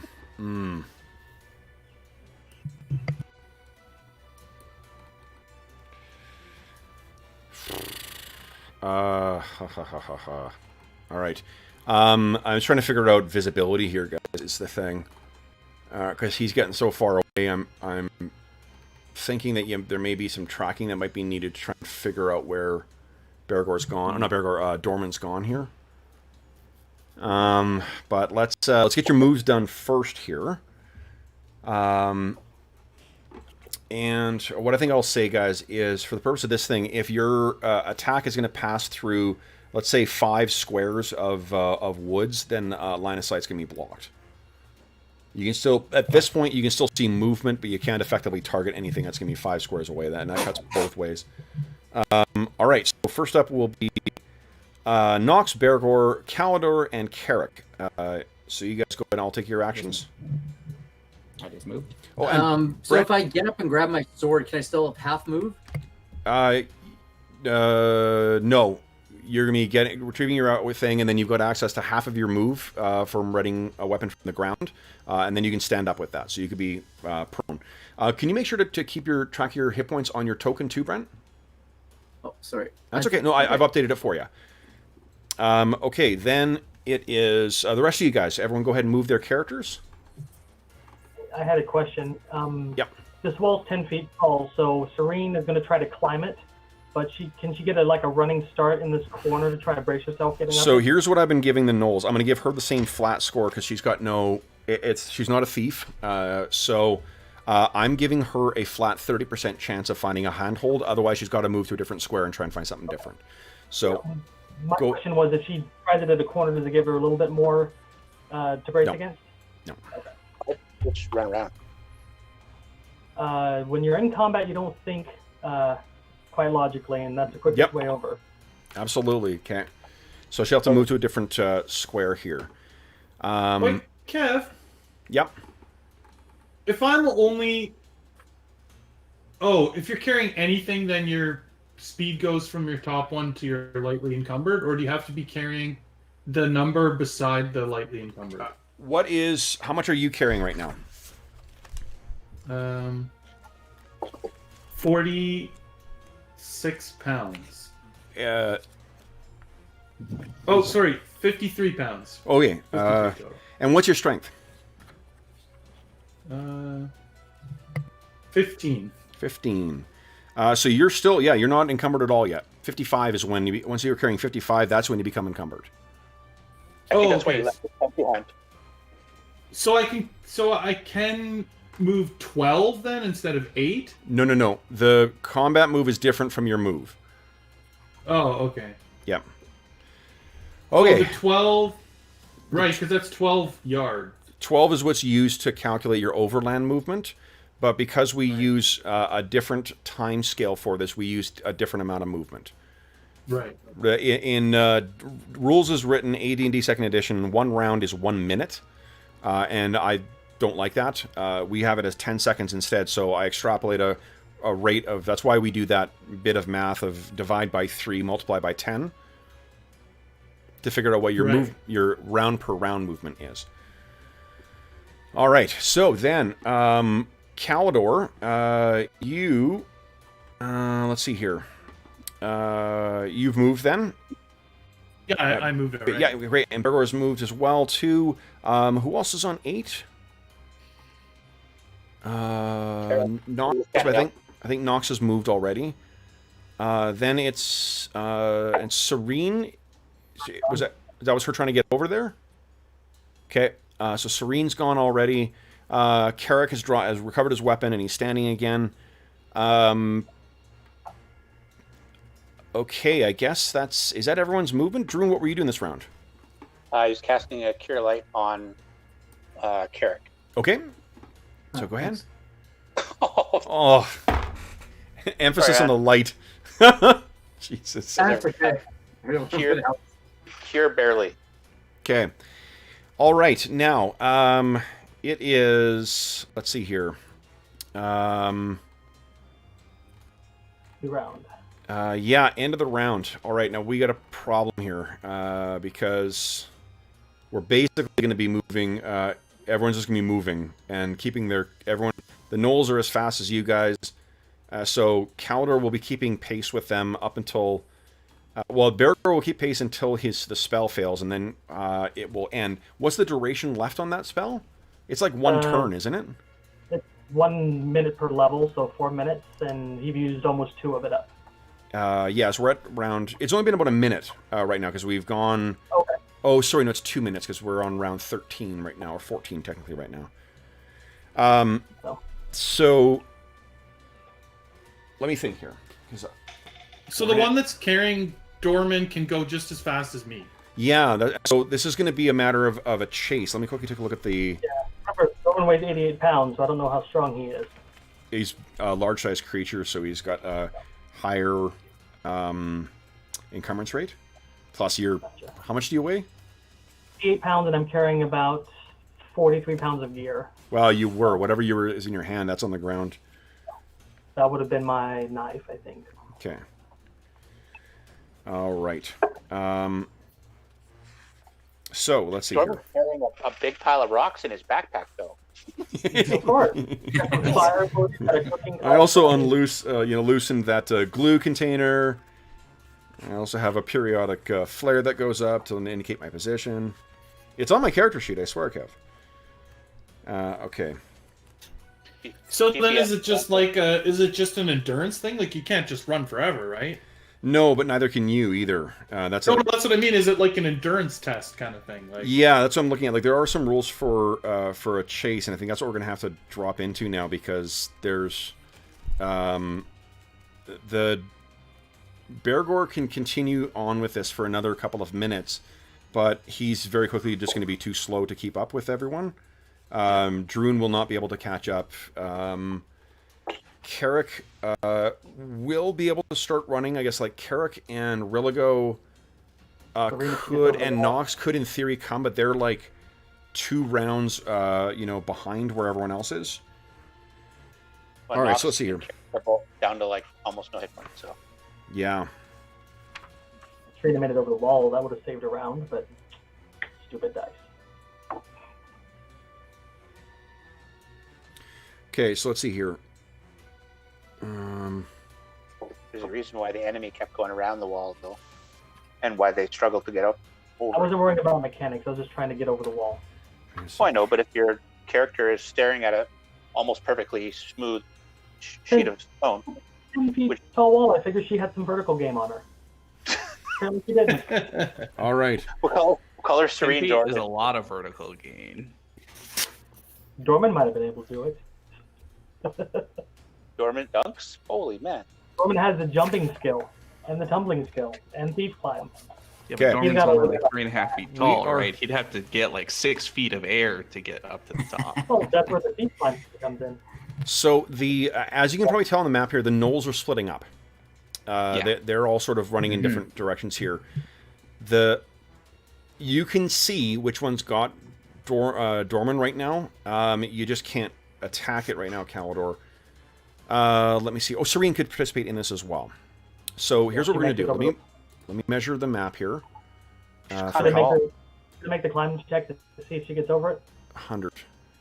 I mean, you can keep rolling each round, but I mean, it's, you know, it really we're dropping it to an abstract thing right now anyway. So at some point, someone's gonna be like, "Fucking come over here, you idiot!" So you guys are currently, it's a 100-foot gap. At 300, they're gonna get away. Here's what we're gonna do. Each round, and this is direct from the DMG or from the PHP, we're gonna roll initiative, and whoever wins initiative, they get to increase the distance by 2d6 times 10 feet. So, and the only ones who we're going to cycle through here, Calidor can be involved in that. Dorman can for the... Or no, Dorman. Bergour, we will for, say, the first 2 rounds of it. And then you'll drop out. And then, who else was... I mean, Knox is at 1 hit point. Am I right from where you positioned him that he's staying behind? Correct. Okay. We're going to assume Serene's going to finally make her way over. So she will take part in it as well. This is a matter of just keeping up. Tracking, if you're taking time to stop and try and do tracks, you're going to lose. They will increase their distance.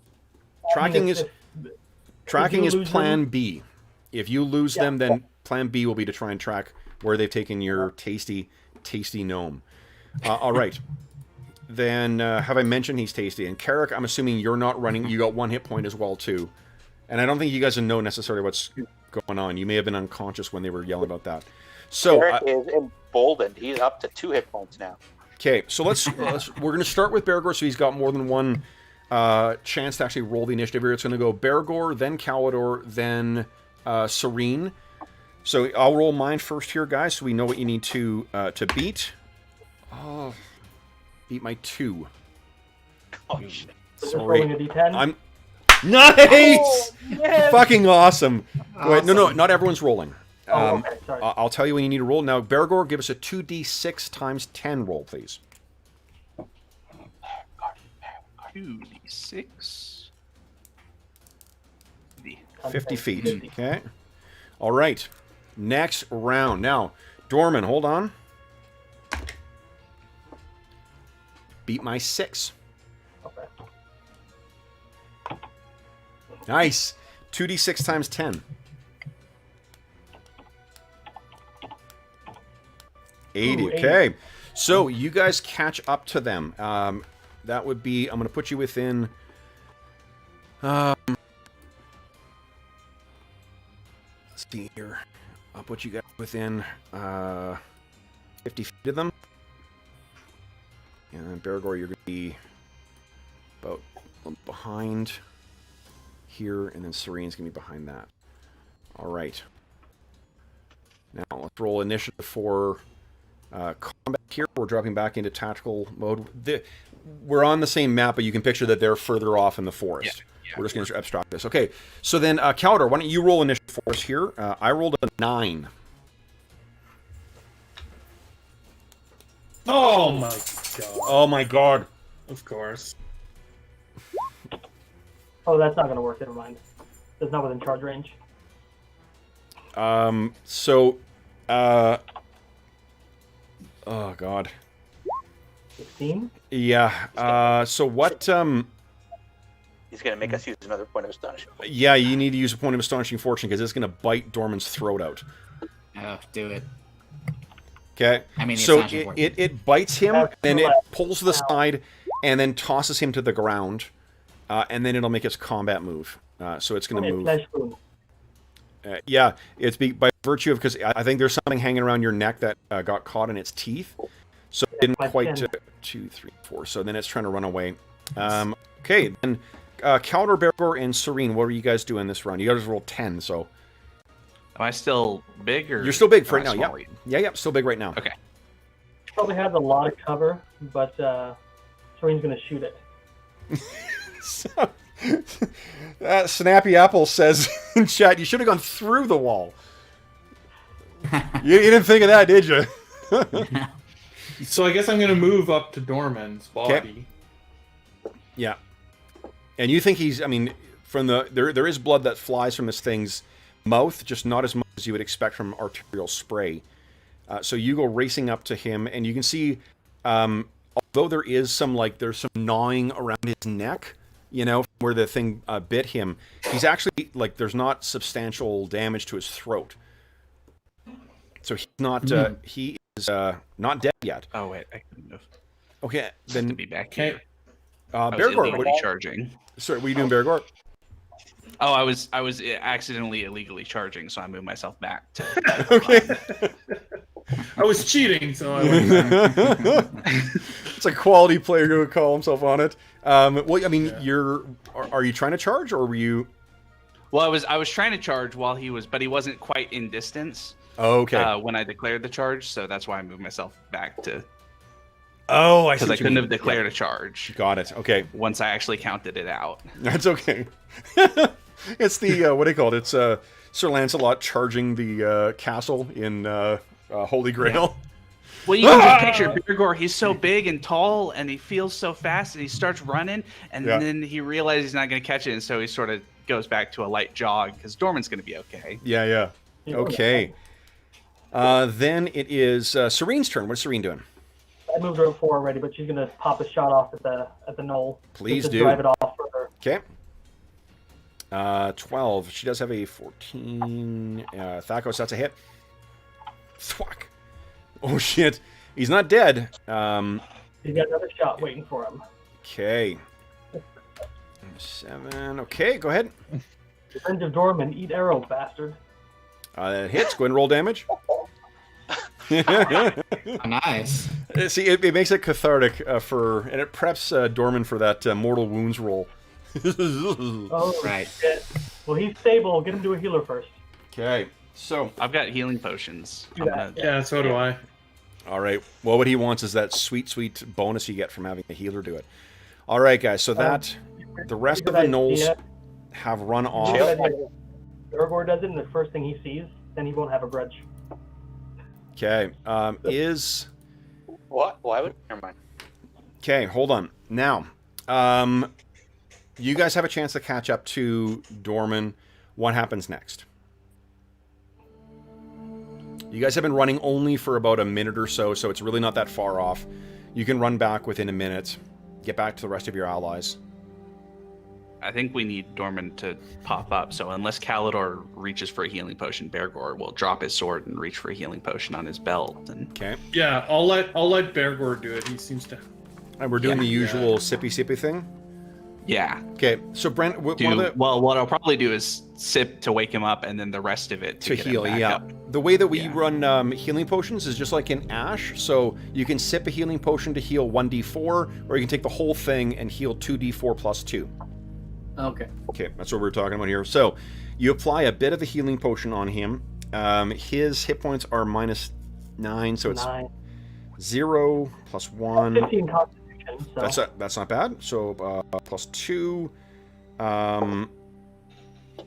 And he was running for a bit, so it's -3. 1d20 -3, please. Fucking So that's pretty good, though. 17, you're in shock, and you recover with 1 hit point. Give us a d6 roll. Come on, crotch. Crotch hit. No. No. Minor scarring. You could spend a point of astonishing That's my fortune. 3rd minor scar. Yeah. Oh, then it's a notable scar. What do you think that now people notice? That's a good question. I mean, he was like ripped up by hyenas, so I think he got hyena marks like all over his legs and up towards. Well, notable is something that is basically like it's always going to apply, so it's got to be somewhere a little more. What visible. about a big scar across your throat? Yeah, where right it on the almost neck. tore where your the throat bone out. got you. Yeah. Yeah, you got like no bites right along. Some weird rat. Yeah. Jeez. And like a little tear mark. Yeah. Okay. So then you are at 1 hit point. Now let's. What was it that Dorman said to Kalendor the other session? You're welcome for saving your life. Save your life. Save your life. I wouldn't say that to Dorman right now. Okay. Guys, let's move everyone back to camp here for a sec. Thank you for saving Dorman. That's from the player. But we gotta heal and Nice. and You're the, welcome. Yeah, wa- you know what I want to do? Sorry, Davis. We're gonna be able to do that narratively. I just want to stop chugging quite as much as what's been going on. Yeah. Totally. So if we Okay. go back, because we're gonna leave that map as is because those stone walls don't go away. That's right. Now, and we can talk about whether you're going to. Let's quickly do the. Here's what my plan is, guys. We'll do the healing. We'll get you guys back up to whatever state of martial readiness that you want to be at. Then we'll take our mid-session break, and then we'll talk about what you do to sort of, cover your tracks at the scene if that's what you want to do. Cool. And so it was like an hour's walk from here, so that's 2 hours round trip plus the combat time. So like 2.5 hours or something since we left. To get back to your camp. Well, we're not. Sorry, you're not necessarily back at camp just yet. Okay. You just go are. on the page. Yeah. get off What that happened? map. Stop chewing up roll 20. Got it. Yeah. I just that big so- map beating the shit out of my computer. So I want to just swap things around here. Okay. So. Bergour will ask Norman, you want the rest of this?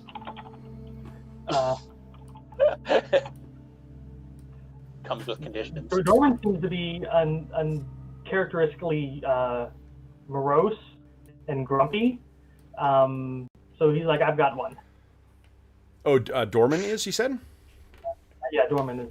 Okay. He seems off kilter.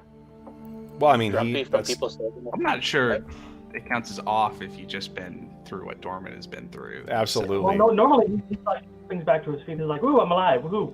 Yeah. But All right. right now, he's grumpy.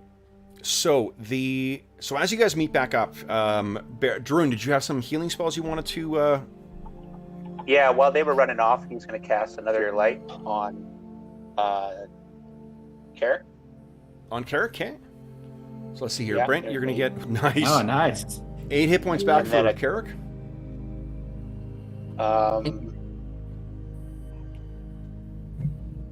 And then a cure mod on Knox. Yeah. Awesome. Okay, let's see here. 9 for Knox. 9. Okay, Sweet. Thank you, Druin. excellent. Now, do you have any healing spells left that could be used on Dorman?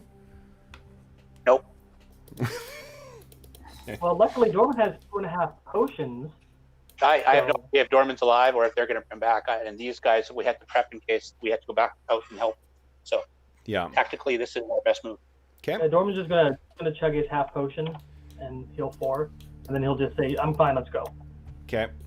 So you guys all meet back up at the scene of where you were fighting before. What are you guys planning on doing next here? So that the ambush didn't. I mean, you did achieve what you wanted. You killed most of them, but a couple of them ran off. What are you guys thinking here? So the ones that ran off are going to lead a larger crew back here, almost certainly, right? Yeah. So we got to get out of here. That, and we got to make a statement, I think. I think we made a statement by killing a bunch of gnolls, but Yeah. I think the Well, biggest Druin's thing we could make is have Knox use one of those earth wands to churn up the ground again, and no sign of the bodies, and we just leave. Yeah, I can do that. I have a I lot think of... Drew thinks that's a waste. I And- know and that we're taking them out now. I think that takes time as well too. Just so I'm not saying that something's necessarily going to arrive, but it does take time. Yeah. I'm saying we chop the heads off the biggest ones and mount them on their swords, and then we leave. Yeah, that makes sense. Like, fear. They need to fear us. No more discreet. Okay. Should we cut off their hands as well, Well, if you want. like the bugbears were doing? Whatever you guys want to do. I mean, they're gonna know who we are because a couple of them escaped who saw us, but Yeah. I was so trying it's to not like see if we they're could. gonna think it's bugbears. Well, I was trying to see if we could make them think that we're in an alliance with the bugbears potentially. But I know don't Roman think wasn't awake for this, but wasn't the only one that really saw their face was the big guy? The other four got trapped behind the walls and couldn't see anything. Or After Well, the one that was Ah. carrying you off that one. knows Sorry. what you No, look he's like. dead. He's dead. Oh yeah, he did die. Yeah, but there were 3 or 4 others who got stuck on the other side of the wall, but only after the wall went up, and that was after combat had already started, and they could Yeah. see that there were a couple of us and that we weren't bugbears, definitely. Mm. Yeah, that's true. I Okay. say we Yeah. cut- So, yeah, I'm for Druin's idea. Make a statement with the corpse mutilation and get out of here. Okay. Yeah. All right. Yeah. So the Heinies have I'm gonna nice size sword to do some chopping. I think Druin's going to paint the symbol of Clangadin in blood on one of the guys' armor. Just okay. an extra FU. Okay. And Knox is just checking just to see if any of these bodies have that fishy smell, just in case. And then Yes. we bug out. They all. I mean, they do not smell good. Gnolls don't, have a pretty very good level of hygiene, but no, they don't have that. They don't have that things. And do you want to maybe tell Brent why that's significant? Yeah. So when Carrick sort of sees Knox kind of like sniffing around the knolls, which seems kind of weird. Lightly. He sees Carrick like looking at him like, "What's wrong with you?" It's like, "Oh, I'm doing this for a very specific reason. We've discovered that there is some sort of elixir that is used to control various creatures. That is employed by some figure that we have not encountered yet, or at least I have not encountered. And I wanted to check if these gnolls were being controlled. And so far, it seems that no gnolls are being controlled by this entity. So I just want to double check. Serene's our tracker. Serene, should we take a different route back to camp? Maybe go upstream a little bit to make it more difficult for them to track us? Yeah, I think that Dorman's got sense direction as well, or whatever. Direction sense? Is that what it's called? I can't remember I get that wrong every time. So let's do this then, guys. We are about halfway through our session right now. Why don't we take our mid-session break right now, refresh our beverages and whatever else. Then we'll decide whether, because we're going to have to roll for. Oh, Knox has direction sense as well. Great. So there's a couple of you guys who might. There's a bit of a. Like, there's not really a. I guess there's the river that could serve as a. Like a vantage point, what's the word I'm looking for here? A point of reference to try and navigate. So we'll check and see if you get lost. She's absolutely in agreement with that. If any of these things make it back to the camp before you guys do, then the route that you're taking runs right close to camp. So that's not a bad way to do it. But tracking doesn't help with, we've gone through this, doesn't help with navigation, right? So, okay, guys, let's take our break. We'll come back, and then we will figure out who gets lost here, or if you do. Can So, track be used to counter our tracks on the way in? yes, it can. Okay. Yeah. So maybe Okay. that's the Dorman. Okay. Smart. So here we go. Back in a moment, folks.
Alrighty.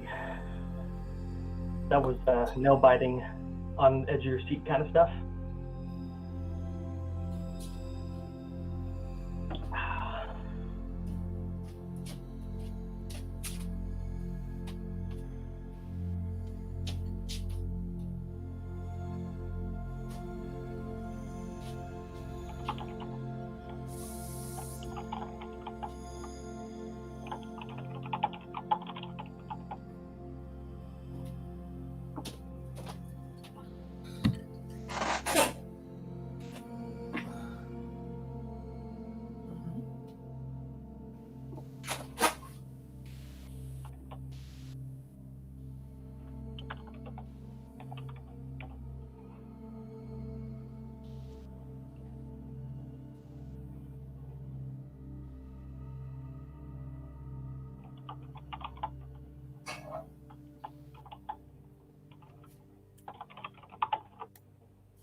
Better. That's on the right chat. Yeah, we can hear you. Okay. So, like, just so you guys all know, like, I'm like pretty classy guy. You know, nice glasses. You know, if you meet people, I'm like, you know, friendly and you know, the kind of guy that you can introduce people and not gonna make a complete jackass of himself. Until I spill high-end bourbon while pouring a drink for myself and no one else is around, then I turn into like a Friday night frat boy and I start licking the counter. Like, shit, that's like $70 a bottle of bourbon, and it's like 3 ounces poured on the counter. Like, well, Whoa, whoa! Yeah, oh wait, I are we get still it. live? If We're your live. hands are Oh. clean, Dave, you can use a paper towel and soak it up and then squeeze it into your glass, just for the record. Do your hands need to be clean? Doesn't alcohol like Sounds neutralize? like that sounds like there'd be residual bourbon in the paper towel that I'm not getting back. So I'm Dave's gonna go with licking. It sounds like. gonna go with licking the bar. It wasn't actually the counter; it was the top of the bar. So Aren't paper towels edible to a certain degree? oh, Sure, paper's edible. Paper's edible. yeah, you. Wow, I never thought of that. That's a little extra fiber in my diet. Yeah, but bourbony fiber. Bourbony fiber. I like it. Oh, I could have just put like a cookie on there, maybe. Like let the cookie soak up the bourbon and then. Oh, there you go. Bread. Get a little bun, bourbon and buns. All right. Oh, did we lose Like- John or Oh, no, I hit the connect. Can you not see me? what's that, John? That would be Sorry? what? No, you're currently flashing. That's weird. Yeah, I got. Okay. And now I lost you, and I lost Kevin too. Uh-oh. He's refreshing. I'm refreshing. I'm gonna reconnect. Reconnect. Guys. I'm refreshing. Oh, Especially if you everyone have hit refresh. Oh no! Quick, Kevin's dead. If you have me with a spritz of lime. Lime. All right. So first off, hold on. Let's quickly address Arlen. Your question about the reach. So AD&D does not really have a lot of standardized stuff. What it does is AD&D used to have ad hoc rules for every single monster. You'll notice a lot of spell descriptions, they don't have expressed the descriptions that says it doesn't work on undead or it doesn't do whatever else. All that shit's hidden in the descriptions of the monsters. So there's going to be shit that like every monster can have a bunch of abilities that you've never seen before or whatever. These big guys included. It's not a standardized thing that like large-sized creatures always have reach.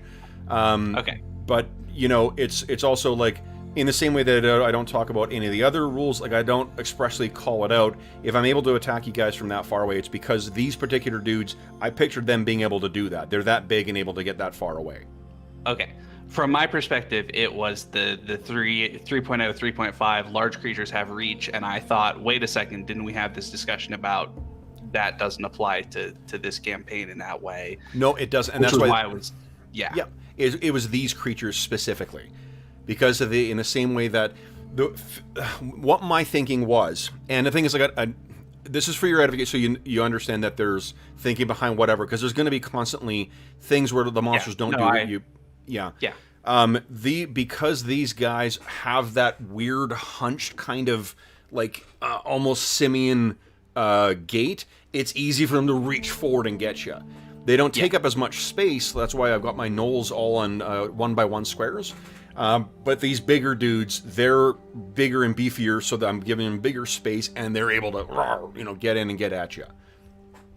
So it's not it's absolutely not a matter of that just because these guys are a 2x2, they've got they can attack further. Yeah. Well, and then the other thing, I was worried if they grappled me and I couldn't actually reach them at all, that I was going to be essentially screwed by the reach penalty because you can't move while grappled. Not at all. You would not have been able to do much other than get out. But that's sort of like you can attack them. And one thing I need to check as well too is I think you can only attack. I've been reading GURPS recently, so I don't know. I want to make sure I'm not fucking up things. But I think you can only use a small weapon when you're grappled. So like a medium-sized weapon. So that's another thing. The conditions listed on page 18 are for a slightly different system than the ones in the table. It's what I'm using for everybody. Okay. Well, then I just want to be clear on which one we're using because they're specifically for a different system. Yep, it's the one I use. I like it better because I think it better models what's actually happening. And that's just fine. I just wanted to make sure you weren't saying that the table is correct for what it tries to present. It just presents something different than what. Yeah, absolutely. Okay. Yeah. So, then let's see here. That's that. I think that's it for rules. A quick howdy to Snappy Apple, Fred. Fred says leave a message on the wall. What's shaking? Brian, what's going on? There the wall. Oh, and John's been active in there. Yeah, go through the wall. Nice. All right, guys. So let's pick up again from at the scene of the carnage. So, what is the plan then? You guys are going to try and make your way back to camp, but using a different route? Is that what I heard before?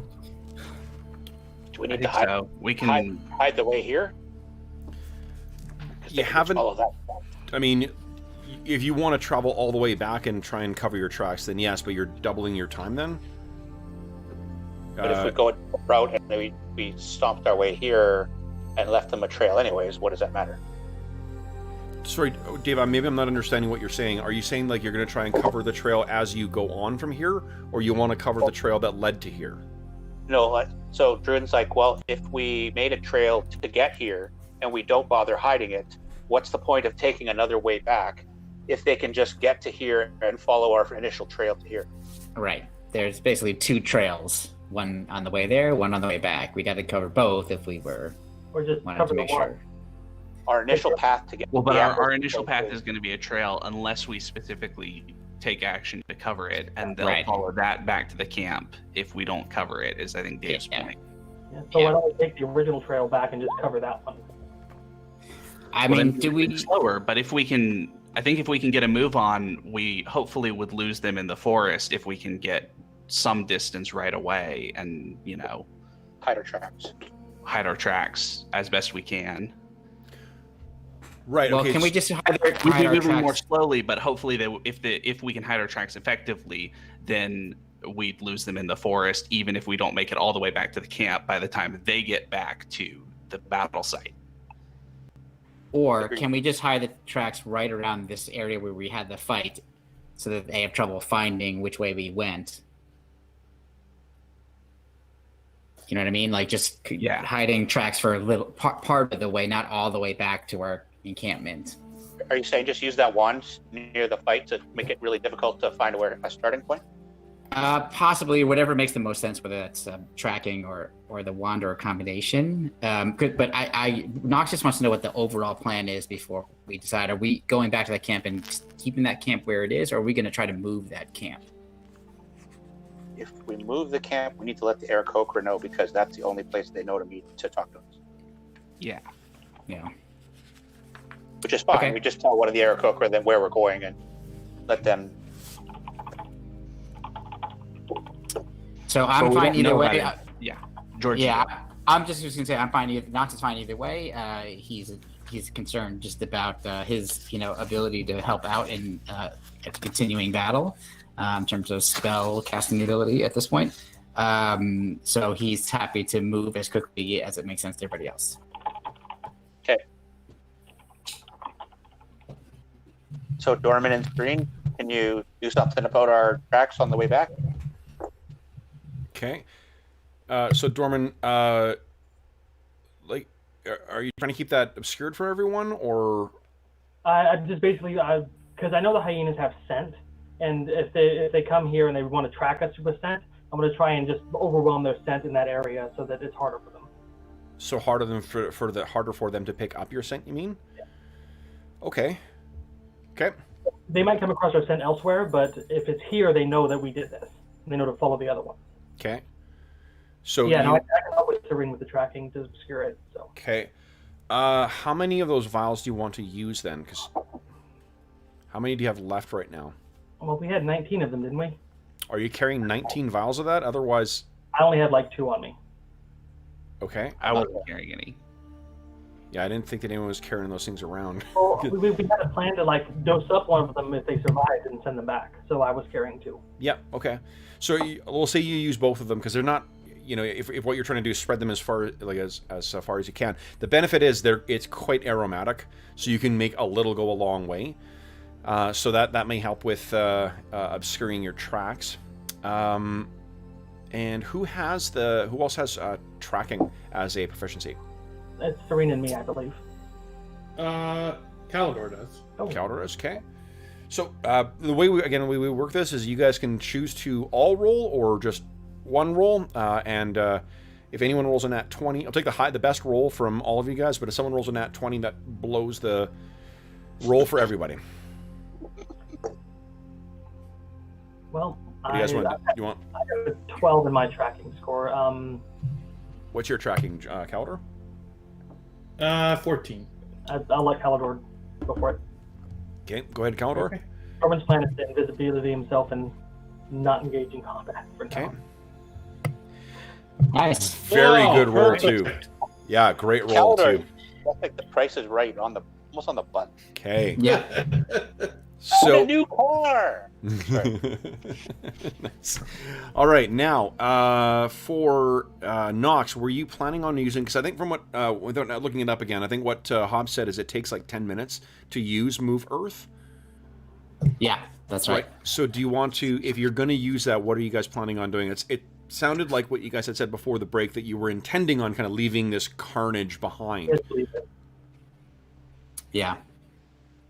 I think it doesn't really make sense to do anything, right? I mean, Yeah, not at this point. yeah.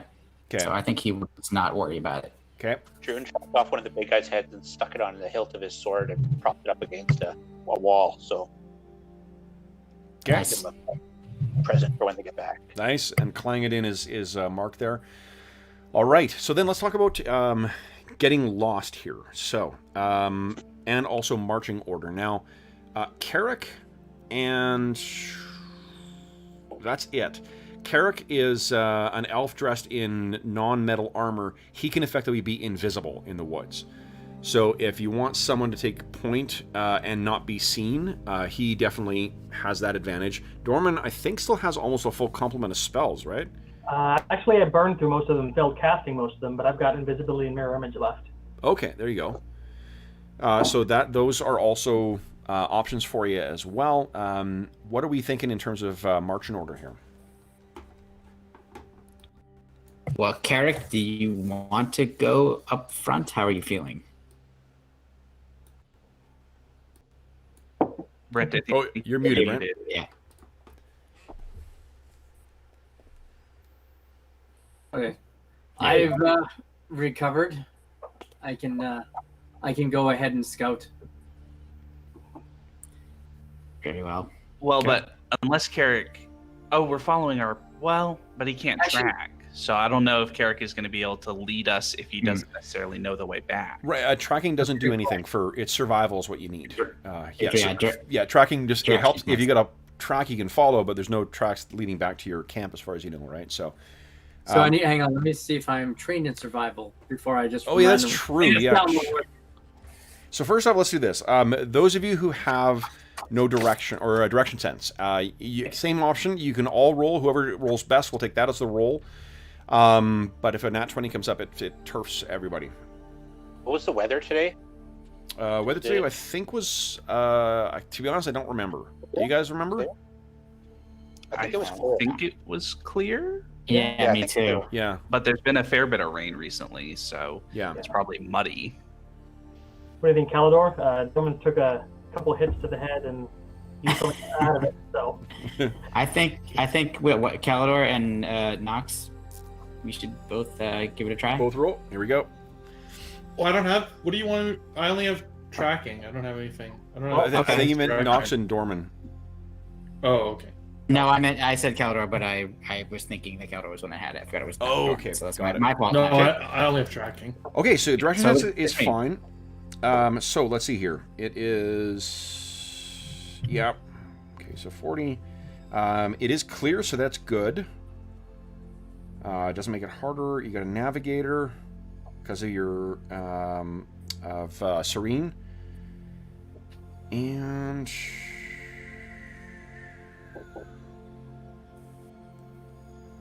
okay. So it is going to be a 40% chance. And if that sounds high, just as a refresher, like how this is all rolling thick woods. So it's like it is very, very, very difficult to navigate in here. Why don't you guys? No one has survival here, right? no. No. Is that it's, I have etiquette and heraldry. Does both help? yeah, I mean, What's that, Carrick? You do? oh no, I was saying I've also got etiquette and heraldry. Okay. Yeah. So you're also So we not can helping. have if anyone wants to have a conversation while lost about manners and True. time. Okay. Hold on. I'm just looking at Serene's, so you guys can roll for that. I'm not very good at etiquette and heraldry, but well, at least not etiquette, but You're better than me. Give me a D20 roll for her, please.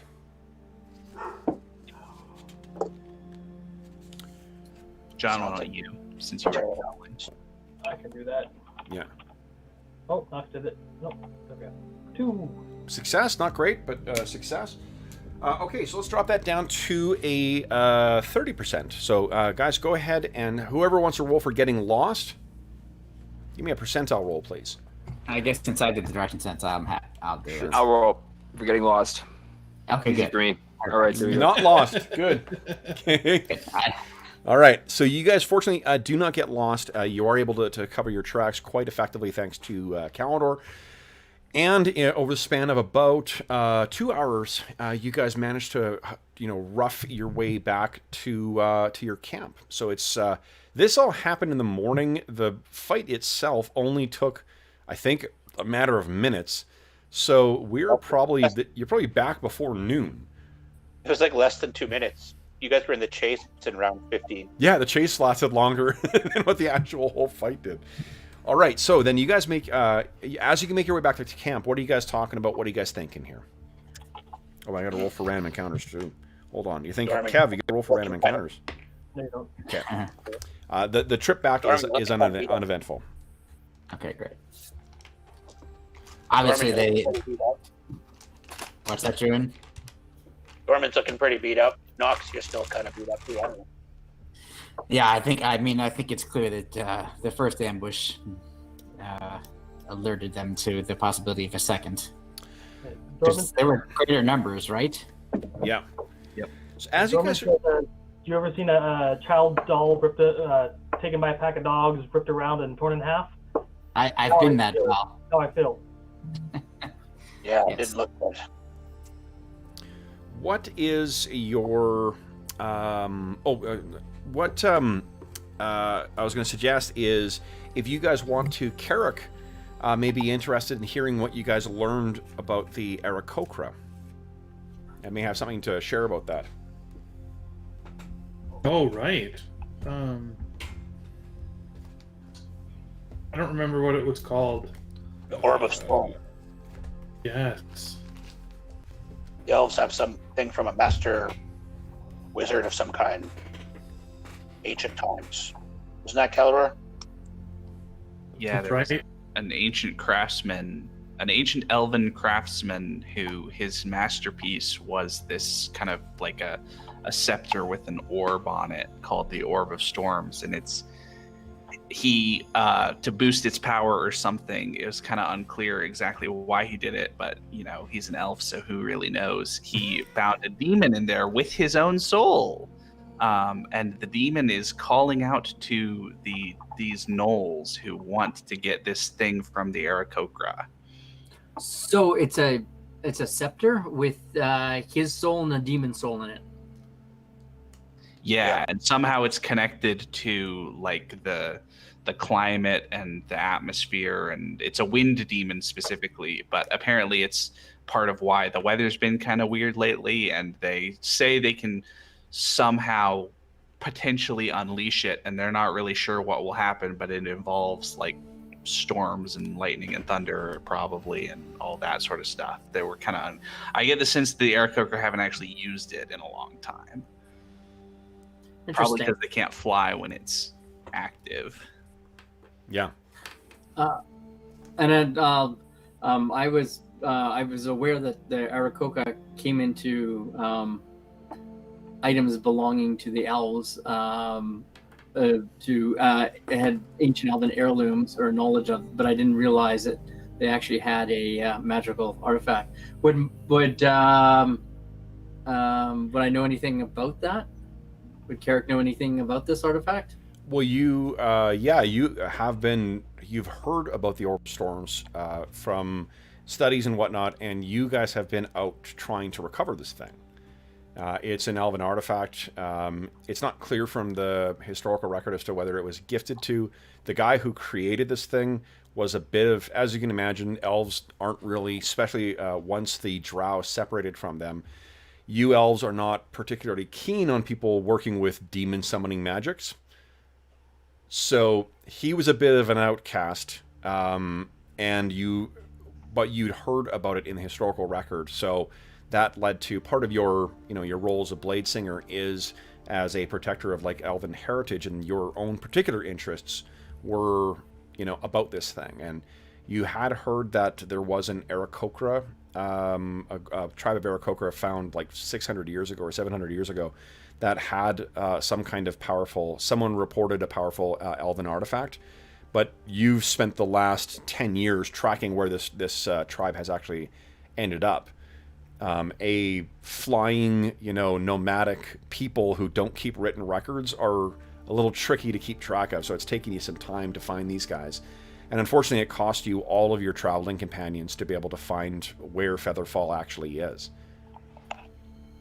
What the guys can tell you is that the legends, at least what... oh, go ahead, George. Do you have something on that? Well, I just remembered that Brent wasn't here, and I don't know if anybody told him, but we did reclaim his spell book. Yeah. Oh, I told him in the text, actually, but yeah. You did? Okay, great. Yeah. So I prepped a couple of spells. Nice. Assuming it was... there you go. Yeah. You had also an opportunity to meet the kind of the tribe's shaman, a guy named Kusuk, or his, I think, the wise Aarakocra or whatever. They say, though, that it was a gift. That they were charged with being the guardians of this thing. Although if it's calling hordes and gnolls, who knows if they want to keep it. Yeah. Oh, and we learned Do I that know they're if the Orb creating of a... Storms is like a legitimate Elvish, or is it more like something like cursed, or because this was before the Drow separated? No, this is after the Drow separated. Okay, so this would have been something like frowned upon.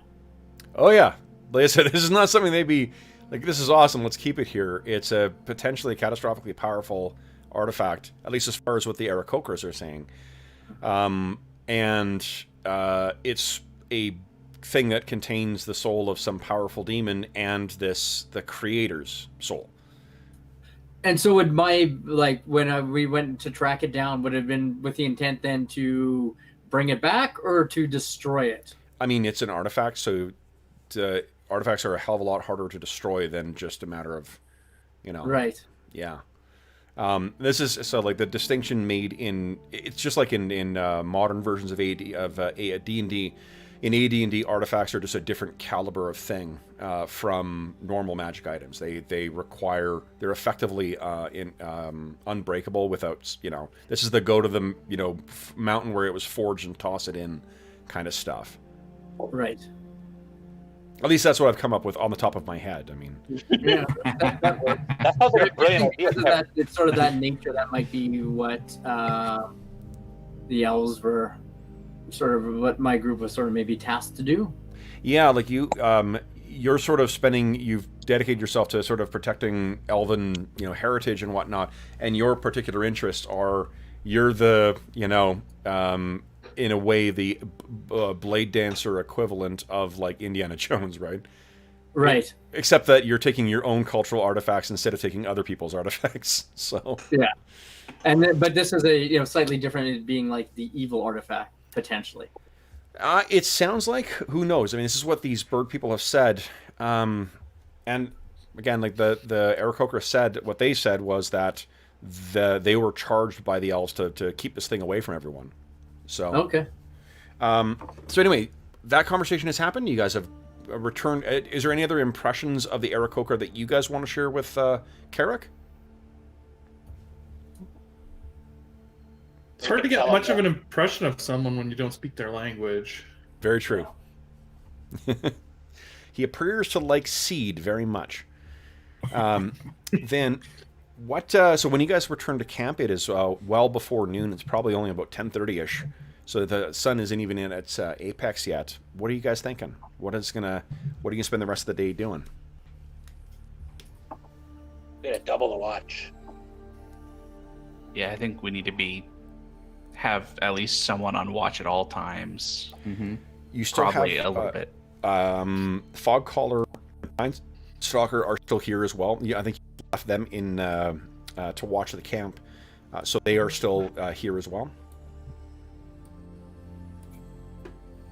What do we think our long-term strategy is at this point? I mean, there's probably still, 80 gnolls remaining? And then encampment. That's you. So Calidor has an idea. Aha. Yes, we also learned that they are building some kind of a siege tower or some kind of equipment that they plan to lower themselves down into the Aarakocra caves from above en masse, because previously when they had come down in, sort of one at a time or a few at a time, the Aarakocra were able to drive them off and keep them at bay. So Calidor was thinking that if we allow them to complete this piece of siege equipment or tower, and then wait for them to attempt to enter the caves en masse, if we were above and destroyed this tower and caused it to crash down from the side of the cliff, we could kill a huge number of them in the crash. More than we'd be able to, physically kill as a small group. Yeah. That makes sense to me. Yeah, that sounds like a good plan. And that would assuredly bring out their leaders. They'd be forced to act. Right. I mean, we must stop them at all costs from gaining control of this artifact. And they've already laid siege, so it's only a matter of time before they break through. Hey, Knox, Yes. how many more walls of stone can you make? Can you make it thicker? I can make it thicker. It just I have a limited amount of material to work with, so it will make it. Let me double check that. What I'm thinking is, if you go back with one of the Aarakocra, or two, or whoever it takes to get you back to their settlement, they clear out from the top caves. You put a couple of walls of stone there, and the gnolls don't know this. They lower themselves down to those upper levels of caves. Even if they were to get a couple guys through, stone wall. Yeah, I do have a limit. They can only be a 1/4 inch thick, but I still can put them up. And I can cast quite a number before this staff is fully drained. At least that way we wouldn't be risking our allies' lives as much. Yeah, like if there's 3 caves and you cast 3 of these walls, then that's it. They go down into these caves. Maybe 2 get out. The rest of them tumble to their deaths, and no one at Aarakocras are hurt. And just because I have not been there myself, there are other ways in and out of these caves. I wouldn't be cutting off their only exit points. Okay. It made it sound like there was multiple ways of getting up. You know what? Here, let's take a look at the. Take a look at Featherfall. Let's take a look at the map drawn by our dungeon. Yeah. Yes. Someone took time to draw this stuff. Yeah. These other drawings out of the way here. All right, so here's what Featherfall looks like. Do I have you guys on the right map? I do. Yes. So we can see there are a number of holes in the wall on the side here, where the Aarakocra come and go. Those are the only ways in and out. There's not another way in. There's, as far as they know as well, there's not even a what do you call it? There's not even a an air vent. You remember when you guys went in there, I mentioned to Elanion that it looked as if this stuff had been worked with some kind of magic, but different from the stone magic that he saw at Heathertop Warren. These may be artificial caves, and the way that they connect, through those chutes that are big enough for the Aarakocra to sort of flap their way down and through. That's, it doesn't, have any other way in or out that, apart from what they've opened up from the cliff side. They thought that would be sufficiently safe, right? Is to create this stuff and then be in the side, or build out the existing holes. Now, one question for you, and I don't know the answer to this: how do you get rid of a stone wall if you do seal them up? How do you get rid of that? That's why I was asking, because you can't. They are permanent.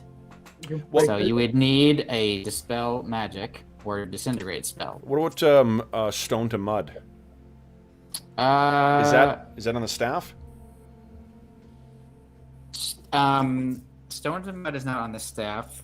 However, there is a chance that it's on the wand. but we never rolled for it. So I don't know if that just meant we didn't. I assumed it meant we didn't have it. Yeah, it didn't was have a percentage. Yeah, okay, right. Yeah. So I do not have access to that. So it specifically says the stone is permanent unless destroyed by a dispel magic spell or a disintegrate spell, or by normal means such as breaking or chipping. But I'm assuming that would take Dwarves. quite a amount of time. Well, I guess a quarter inch thick. Quarter inch Yeah, if thick. it's a quarter Get inch rid of thick, then Doable. Yep. The trick is if it gives the gnolls pause and or keeps them from getting to the Aarakocra brood, that's a win, right? Well, where is the siege engine currently installed? They're Well, building it inside their encampment. Yeah, inside the palisade. Okay. We have not yet seen it. This is where Hobbs would have been Okay. helpful. I think Hobbs actually drew a sketch up of it. Hmm. Okay. I mean, Hobbs would have been helpful for a number of reasons, but Oh, that is yeah. one of them. Not suggesting there's only I mean, one use.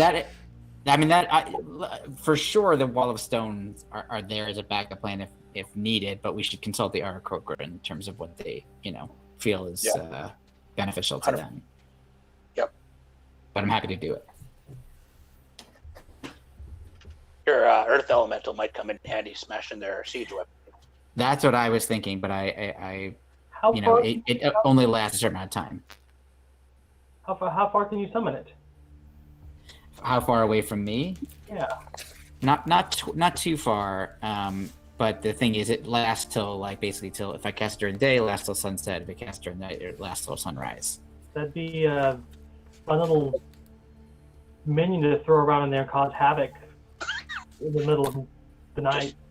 Do a drive-by earth elemental. Fly, have an Aarakocra fly me overhead and drop Drop one one in down. Earth elemental bomb him into the camp, and then when he lands, Smash beat stuff. up the gnolls. It's not a bad idea. Let me double check on that distance. Tear down the southern palisade wall and go storming through their camp till he dies. Come back at night and do it again. Correct me if I'm wrong, summoning doesn't count as an attack, does it? Because I have just enough durability spares to hit the Aarakocra, hit you, and then fly and drop it and then fly away. What was that, John? Sorry, I had a hard time hearing that. It was like summoning a creature doesn't count as an attack, does it? For breaking invisibility. Nope. So I can cast two, one on an Aarakocra, one on George, and then they can just zip on through invisible, drop the earth. but it takes 4 Aarakocra to lift one of us. Well, I can cast it 3 times if necessary. I just have to prepare spells again. Might be easier just to sneak closer to their place. Yeah, I think the better option is we need to figure out some way to get eyes on the project, the siege tower, to figure out kind of exactly how we're going to try to stop it. Yeah. Because right now we can sort of see the top of the tower over the palisade, but we don't have any kind of concrete information about what it is or how it seems to work or anything like that. And did Elanion say if there was just one or more than one? We don't know. Okay. That's another thing we should discover. I mean, if we could just try to destroy that one for now, it would give us some time as well. Right, but the problem is that they're persisting because of this demon calling them, that they'll make another one. We have to defeat them. And if we could kill a great number of them, then, maybe we could finish off the rest. Or kill the leaders. Right. Even if we killed off the leader, I think we already established that killing the leader would be a short stopgap before another gnoll would assume leadership, and they would be called by this demon to action again. Right. It's kind of like the demon is their leader. Right. I mean, I guess another method would be to take this item away, convince them to give it up, and we take this orb away and try to find a way to destroy it. and the gnolls would chase us instead of try and enter the, it would free the Aarakocra. And wasn't it the elves that gave it to them in the first place? So what if the elves take it back? I mean, that's a different strategy. I mean, we could try and move That's it. interesting. It may be amenable to that strategy. But I mean, Yeah. we'd have But to then- figure out a way of staying ahead of the gnolls constantly. Oh yeah, we'd have to find a way to. Yeah, and either the gnolls follow us or they don't. If they don't, they just finish off the Aarakocra. And if they follow us, where do we lead them that isn't also full of, other Innocent. people, right? If we go into Milborn and say, like, hey, gnolls, why don't you come snack on all of these guys? I don't think the militia of Milborn is going to be able to hold off 70 No, gnolls. Bergour, the plan would be to find a way to destroy it if we went forward with that. I realize it's not like, we wouldn't just keep running around. I with think it. my point is we can't destroy it here, right? Bergour already sort of talked about exercising the demon or destroying it or anything like that to Kusuk, and he was basically like, nah, that's not really something we could do. My point is basically anywhere we take it, if the gnolls follow us, they're going to leave a huge trail of destruction in their wake. Mm-hmm. So we got to do something to destroy the gnolls, and then as a supplement to that, take away this orb and try and do away with it somehow. Carrick, would you give me an ancient history check, please?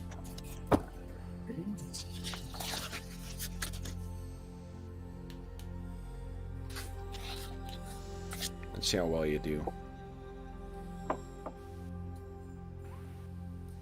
A 2. Okay. So Wow.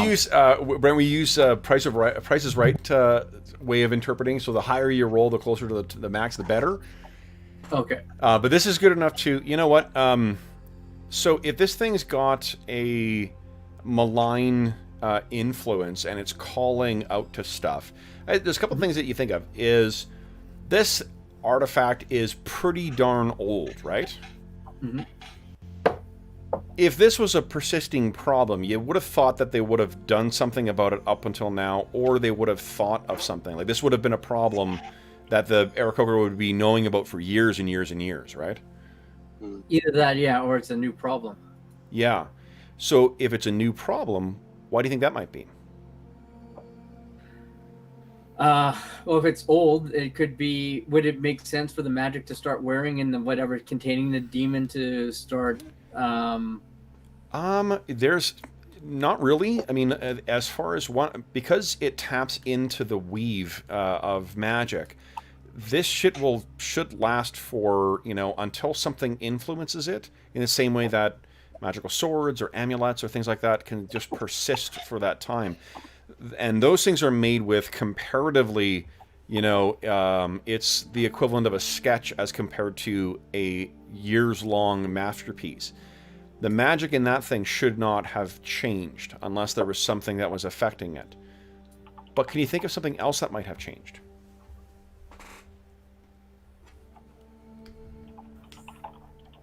Druin, this is something that I think, now that you've been making use of warding spells,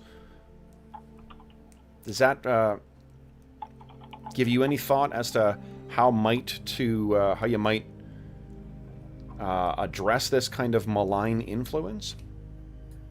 That's what I was thinking. I was wondering if the enchant, it was warded inside of it, but that warded somehow weakened, or maybe the Aarakocra were aware of this and had applied in the past some type of warding mechanism that had failed or been lost to them. Well, the way my protection from evil works is if I attack somebody, the ward disappears. So maybe using the orb, diminishes its protective value. Maybe somebody fiddled with it or did something with it to activate it, and that kept it from containing it. That could very well be. We should see if it has been used, or if the Aarakocra admit to having used it. Yeah, we could press them further. Do we know how long this weird weather has been affecting the region? It's been quite rainy for the last couple of years, but there's been another issue that's been affecting the water table for the last little while. Although what was it, 2 years ago is when the new mire appeared, guys? Mm-hmm. Yeah. Maybe more than that now that, 2 years since we started the campaign. Yeah. Right. 2 years and about 7 months, I guess. So I think that if you ask, like, it's been raining a lot the last little while, and there's also because of I imagine you've traveled through maybe this region, so it would feel like like very little time had passed. But Brent, down here, let me bring down here. This is the town that everyone has sort of been based out of the last little while. This whole region called the New Mire in the southwest there, that's only appeared, that whole bunch of marshland, that's only appeared in the last, 2 years. So if we're going to go with the theory of something has used it or something's been changed, something happened roughly then maybe 2 years ago. Well, there's something else that they seem to, the rest of the party, I recovered and identified a ring, an enchanted ring that seemed to be damaged, and they had not. That seemed to be the cause of it because it was tapping into the elemental plane of water and causing flooding to go on. They never identified what the cause of the damage to the ring was, though. That's true. Interesting. Somebody took it from us. What kind of do we know? Keep picking at that wound. Do we know which ethnicity or culture might have made that ring? The ring was crafted by elves, Oh. and an unusual, kind of an unusual group of elves that predates or at least dates from the time of the schism with the Drow.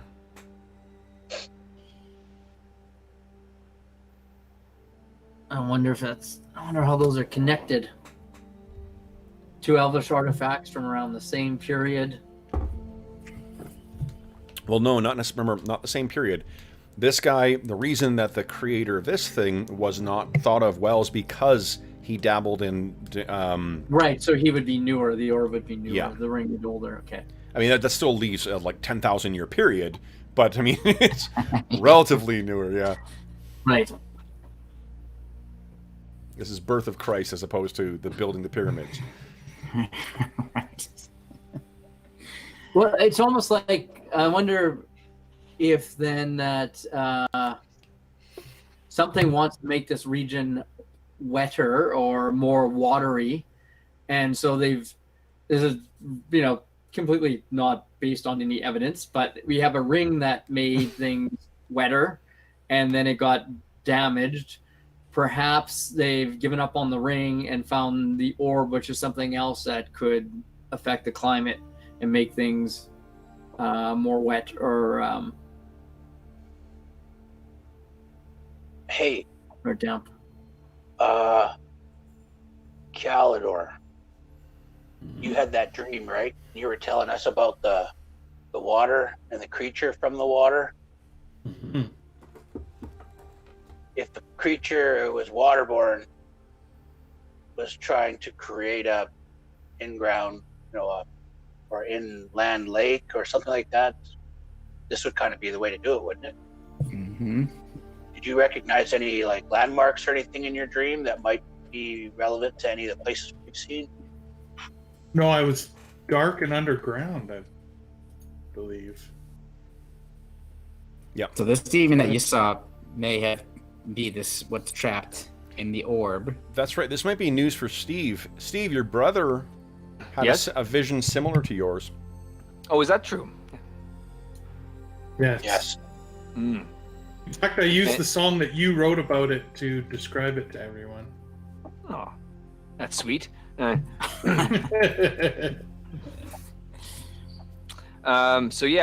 do we feel it's prophetic? Perhaps. Seems possible. It's a lot of water stuff. It's too much to be coincidence. Mm-hmm. Plus the watermarks that we've seen. The symbol. I think it is all related, it seems. Didn't Very we powerful think there magics. was more stuff under Heathertop? You just didn't go? Yeah, you're the one that got almost. You actually got eaten by that rock monster under the water and exploded it. I think you saw there was stuff further down. Yeah. Actually, I dove down there to get those opals, so yeah, there was more down there. That's what I recall. It was sealed. Whatever seismic event caused damage to Heathertop Tor or Heathertop Warren, it sealed off those areas. So, at least to those who didn't have, move Earth, I guess. Right. Now. Mm-hmm. So that's interesting. So I wonder if there is a creature that's affecting this. I wonder how it would have reached out to affect both the ring and then the orb. Especially considering the orb is under the care of the Aarakocra. Sorry.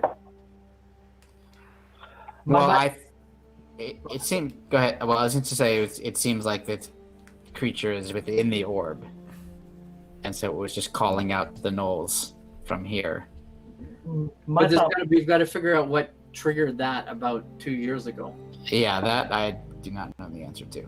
But my sorry, thought would Dorm. have to go towards those potions, because apparently they make them very susceptible to mental effects. So maybe the thing has a minion that's using to go around and do its bidding, and then making things more pliant with the potions. Mm-hmm. I guess we don't. Do we know if the gnolls were making these? I mean, not the gnolls. The bugbears were making these potions. We don't know one way or the other, do we? No, we don't know if they were making them or if they had acquired them from somewhere. Mm-hmm. I think our first encounter was with those orcs, and then we came across the stuff in Heathertop. Orcs, bugbears, and goblins. Yeah. But it wasn't the goblins, it was just the bugbear amongst the goblins. Wow.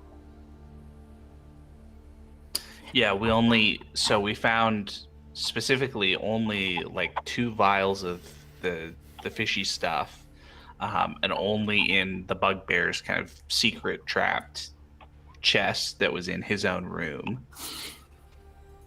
Right. And then Religo decided to drink one of them.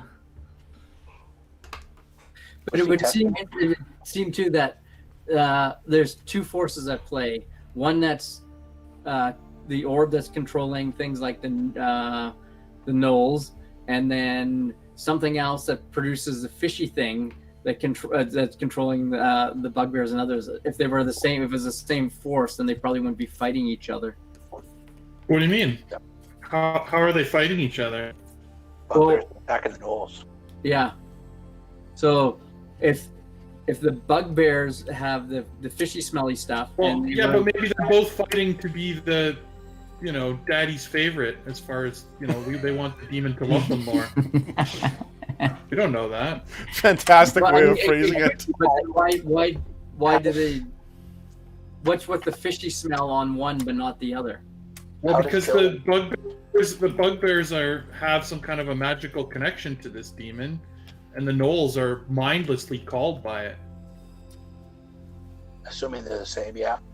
Well, we don't know. Be. Yeah, I'm just saying Yeah. it's a possibility. I mean, at this point, we don't have much to go. All our theories are just pretty much conjecture here.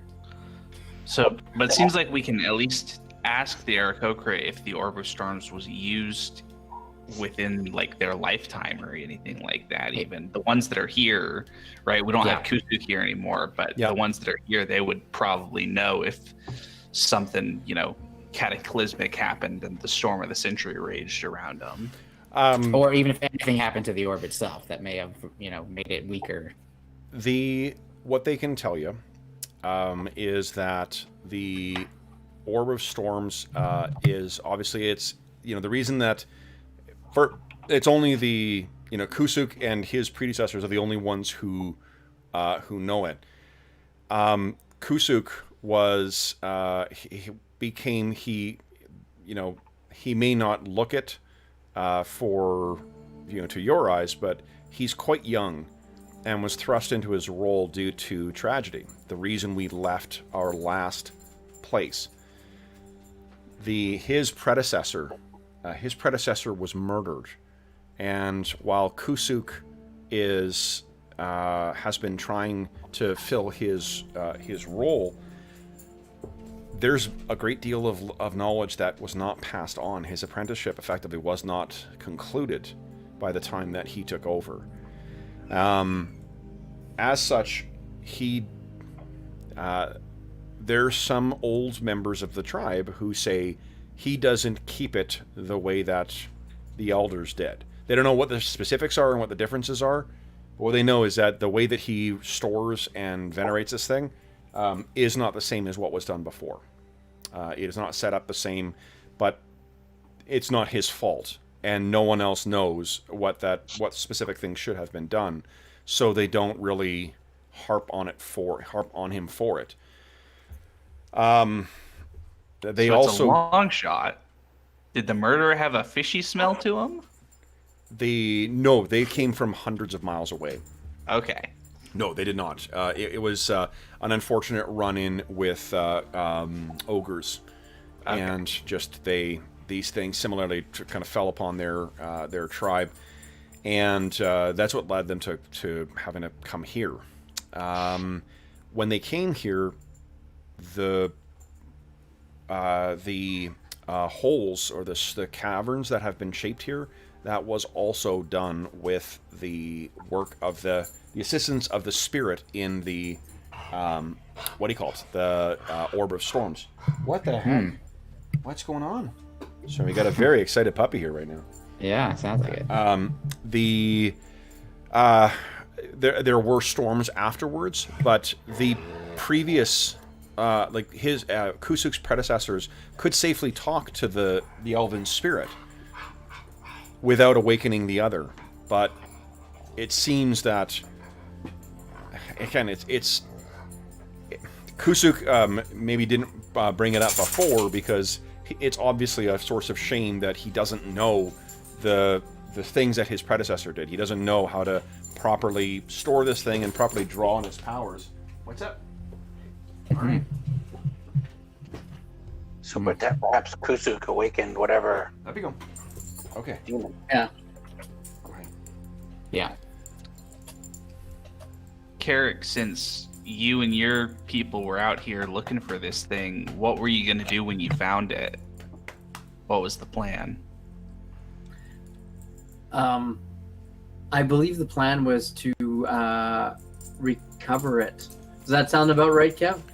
I'll leave it to you to decide. What you don't know. There's no record of how these things, how they got it. There's records of an Aarakocra tribe having this thing, and again, like it's an enormously powerful magical item that was made by a renegade, effectively.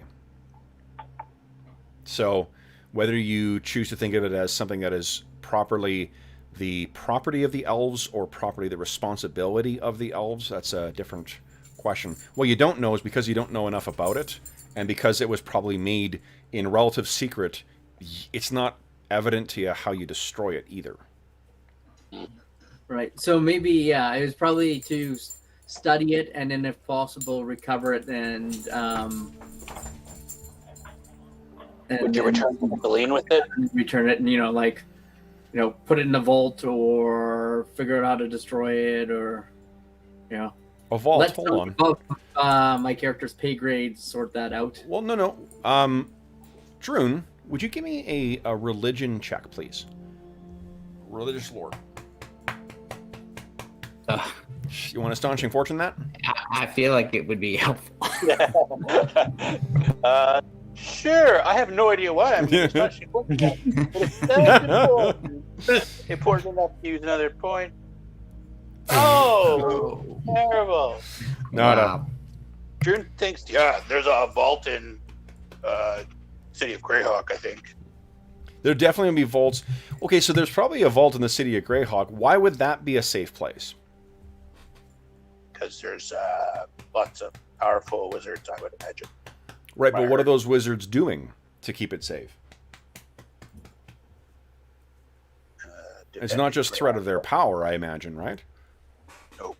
So what would it be? I don't know. Wizardy stuff. Wizardy stuff. I wonder if it could be some kind of anti-magic field or something like that. Or yeah, really powerful wards. Wards. I'm like, Drew didn't succeed. I can't come up with anything good on this. I'm like, wizardy stuff.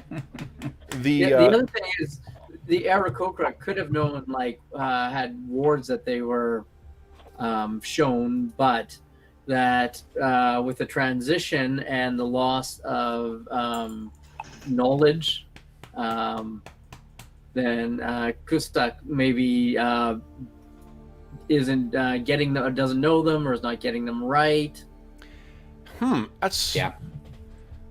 Druin, isn't there a way of, at a higher level, casting a spell that creates a circle of protection?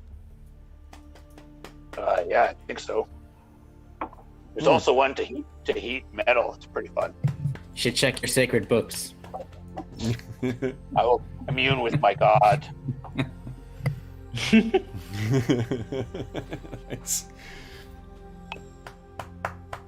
So I mean, the long and the short of it is if you were to try and protect this thing and if you had a demon that was sealed in something and you wanted to prevent it from accessing and like fussing around with other things, a ward or a circle of protection of something of that kind, that would be the way to do it. You limit the reach of their power, not just physically, but metaphysically as well. Mm-hmm.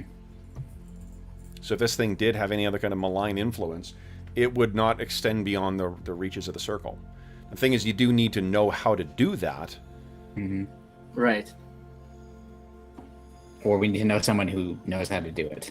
Are you talking like Glyph of Warding, Kev? Or No, I think it's circle protection. Is that what it's actually called? Probably, if it's anything like the newer editions. But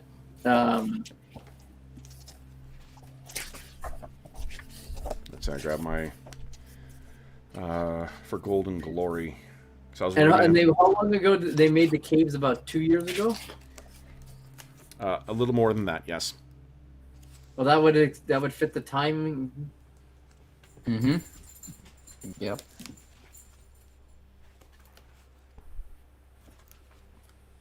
So, cure critical wounds. What do you guys think here?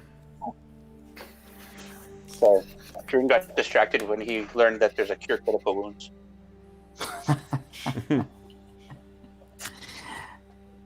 I mean, I think we know a lot more than we did. The question is, what should be our order of operations? There's an imminent danger, which is the gnolls getting a hold of this orb. We need to know more information before we can decide. We need to know how far they are along that path of creating this tower or towers. Did we ask the Aarakocra if they wanted to try to move to a new location? We talked about that with them, and they're not. That's not really an option for them. What Kusuk said was basically, we've lost too many already, and we'd have to lose the new batch or the new brood or whatever he calls the eggs, basically, and that there probably wouldn't be enough to survive the transition. Yeah, I forgot about that. Okay. He didn't use the term genetic diversity, but I was. Well, he's not wrong, and neither are you. Yeah. So then it seems like we do need to figure out a way to destroy these gnolls. It's the only option. Because, like everybody has said, they will just keep coming, no matter as long as they're still alive. I have no magic that can try to cut off the connection between the orb and the gnolls. Drew's decided he's not going to wash. He's going to keep the noble blood on him. It'll help disguise the smell. Okay. Nice. I'd say more trading off one for the other. But So Bergour, by comparison, is lovingly polishing this new sword of his and has it nice and clean and sharp. And he's clearly, his armor is kind of like dented and scratched and has some blood on it that he hasn't cleaned off yet. But the sword looks really cared for. very nice, very nice. Awesome. So do we need a reconnaissance mission? Is that what we're all coming to the conclusion is the next step? Bergour's off polishing his sword, and we're all going to do some strategy. So if what you want to do is recon, and you're willing to do it from the distance of the tree line, Calidor without armor and Carrick could do that and never be seen. I mean, that seems like a good strategy. Which I have already done once. Like, Calidor has scouted the thing from the tree line. Yeah. Well, In fact, he was invisible and went quite close. But as far as, like, learning more of their siege equipment, I don't think we can without going into the camp. Yeah. That's a different layer of danger than... Mm-hmm. How far is that camp from here? Approximately? You guys said about 2 hours travel. That was the plan for where you wanted to set up. Sorry, I meant from the. I'm looking at this picture from the Aarakocra's. It's right above there. It's right on top. Yeah, it's about the same because Okay. it's right on top. Okay.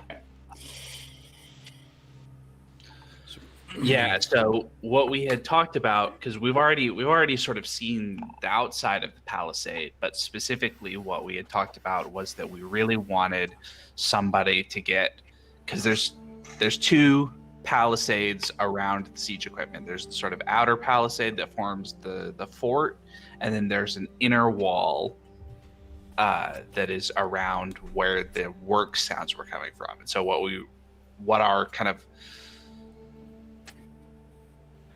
our goal or best solution is, I think, if we can get somebody inside not just the first palisade but the second palisade, so that they can see specifically what the gnolls are working on. But we haven't figured out a kind of foolproof way to do that beyond Dorman had an idea that involved the fish pots to disguise smell, and that he could do that while invisible, but probably not while he's at 5 hit points. Mm-hmm. Well, as long as I'm not caught, it's not a problem. I can give him some healing in the morning. I'll have a whole complement of spells by then. Yeah, I mean, I can choose to prepare some spells like Spider Climb or things like that if it's going to be helpful for them.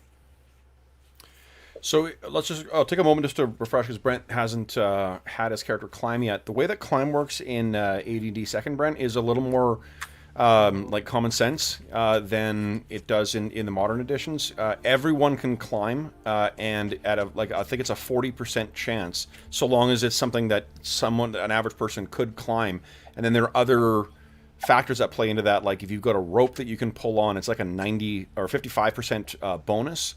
If there's handholds, that provides a bonus as well too. And then if you fail, it doesn't mean that you fall. It just means that you can't progress with the situation at hand. You have to change something about the situation, be a different part of the wall, or yeah, I mean the stuff you're wearing definitely has an impact on it. And one of the common sense things is that dwarves and gnomes and halflings have a great deal of difficulty climbing, and the more shit you pile on them, the more difficult it becomes. Okay. And I do have mountaineering. I believe it looks like Yes. it adds 10%. So. That's correct. Yeah. So you got a base of like 50% chance of climbing, and then that's just increased if you use pythons and if you use crampons, if you use grappling hook, things like that. For those with lots of issues, there's Spider Climb. Yes, for those that are gnomes and heavily laden dwarves. Yeah, you've actually got a pretty good chance of climbing, right? So does Calidor. Yeah. Even with the armor on it, I don't think even with your armor, Calidor, I don't think your climb check is all that bad either. No, it's not. It's okay. Yeah. Yeah.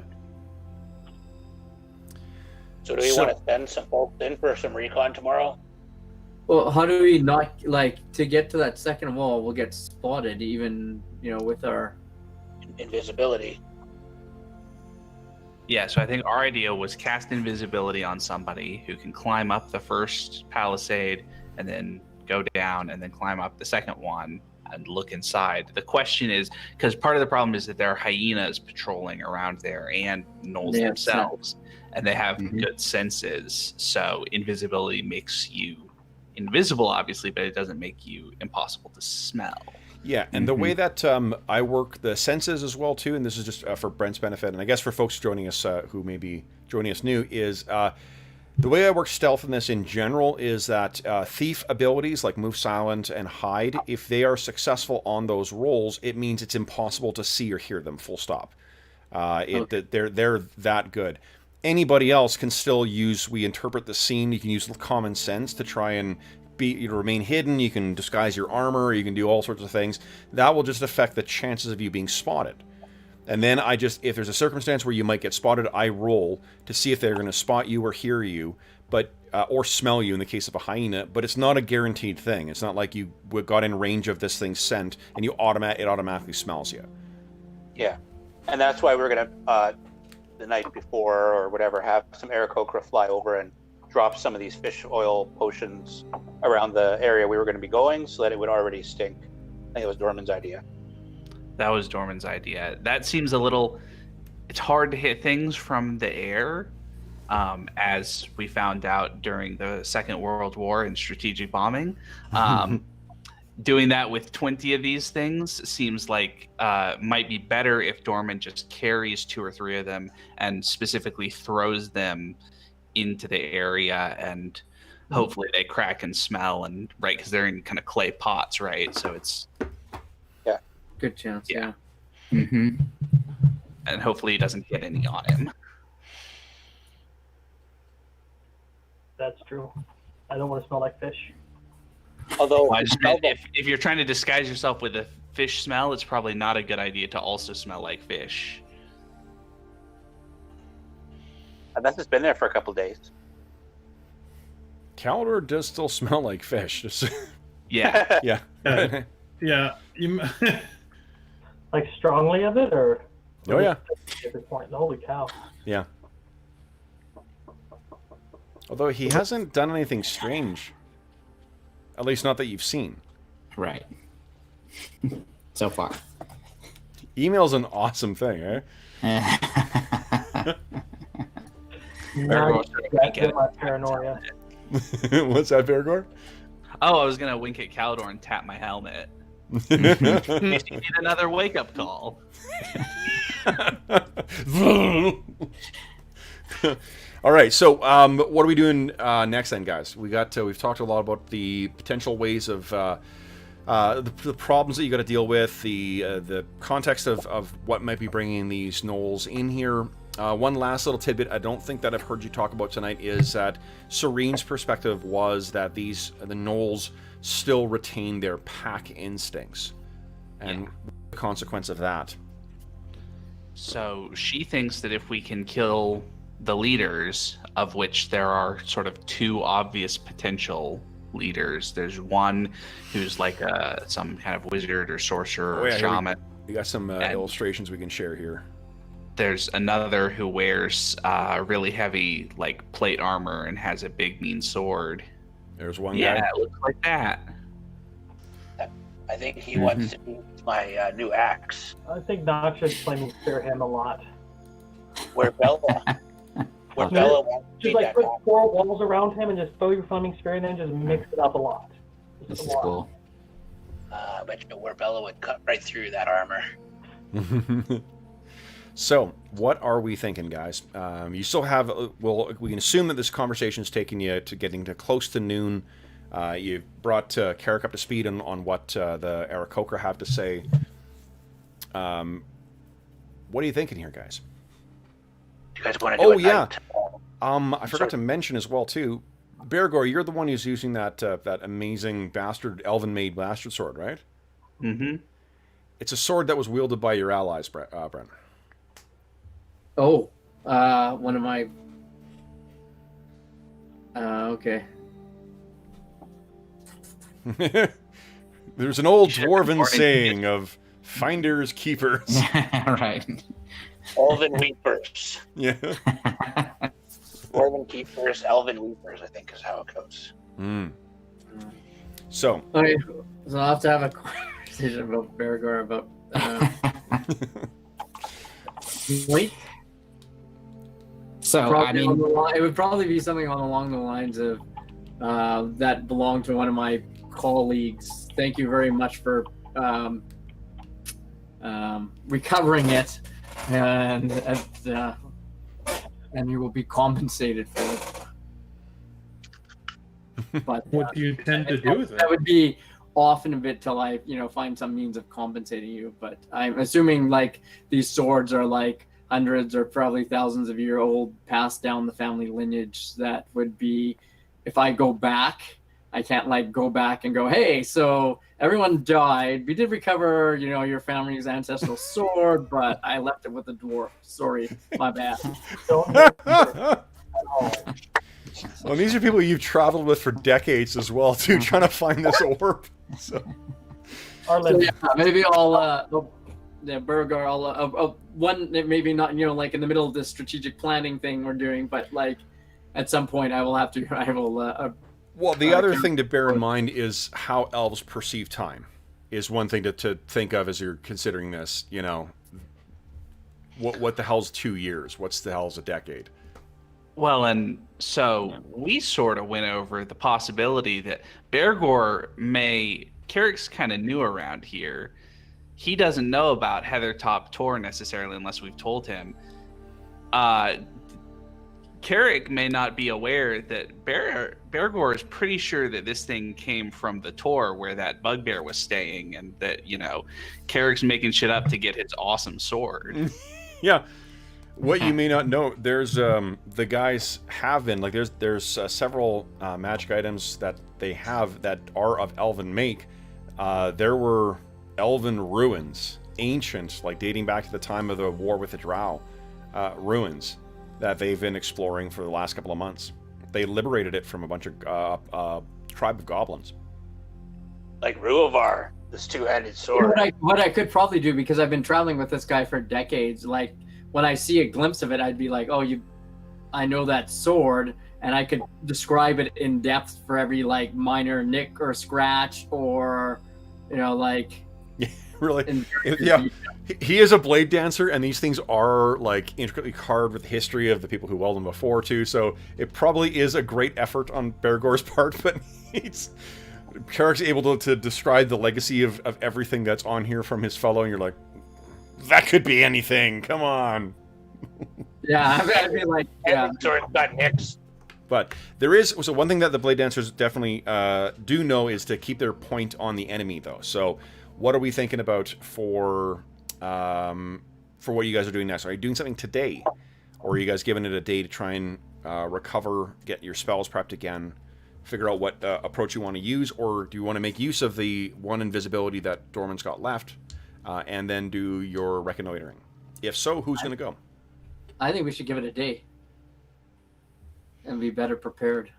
Yeah, I kind of feel like, especially we don't know for certain like how well we think we did a pretty good job with the track covering and all that sort of stuff, but if we get attacked and somebody is away, we'll be downstream. So I think it's better off to have the watches take a careful look at the direction that we came from the ambush site, and tomorrow morning, if we don't get attacked in the night or in the afternoon, we can try to do our sneaky thing. But and also Three Wind is due back later to tell us kind of what he saw, so maybe he can describe what happened at the camp when the guys got back. Yeah.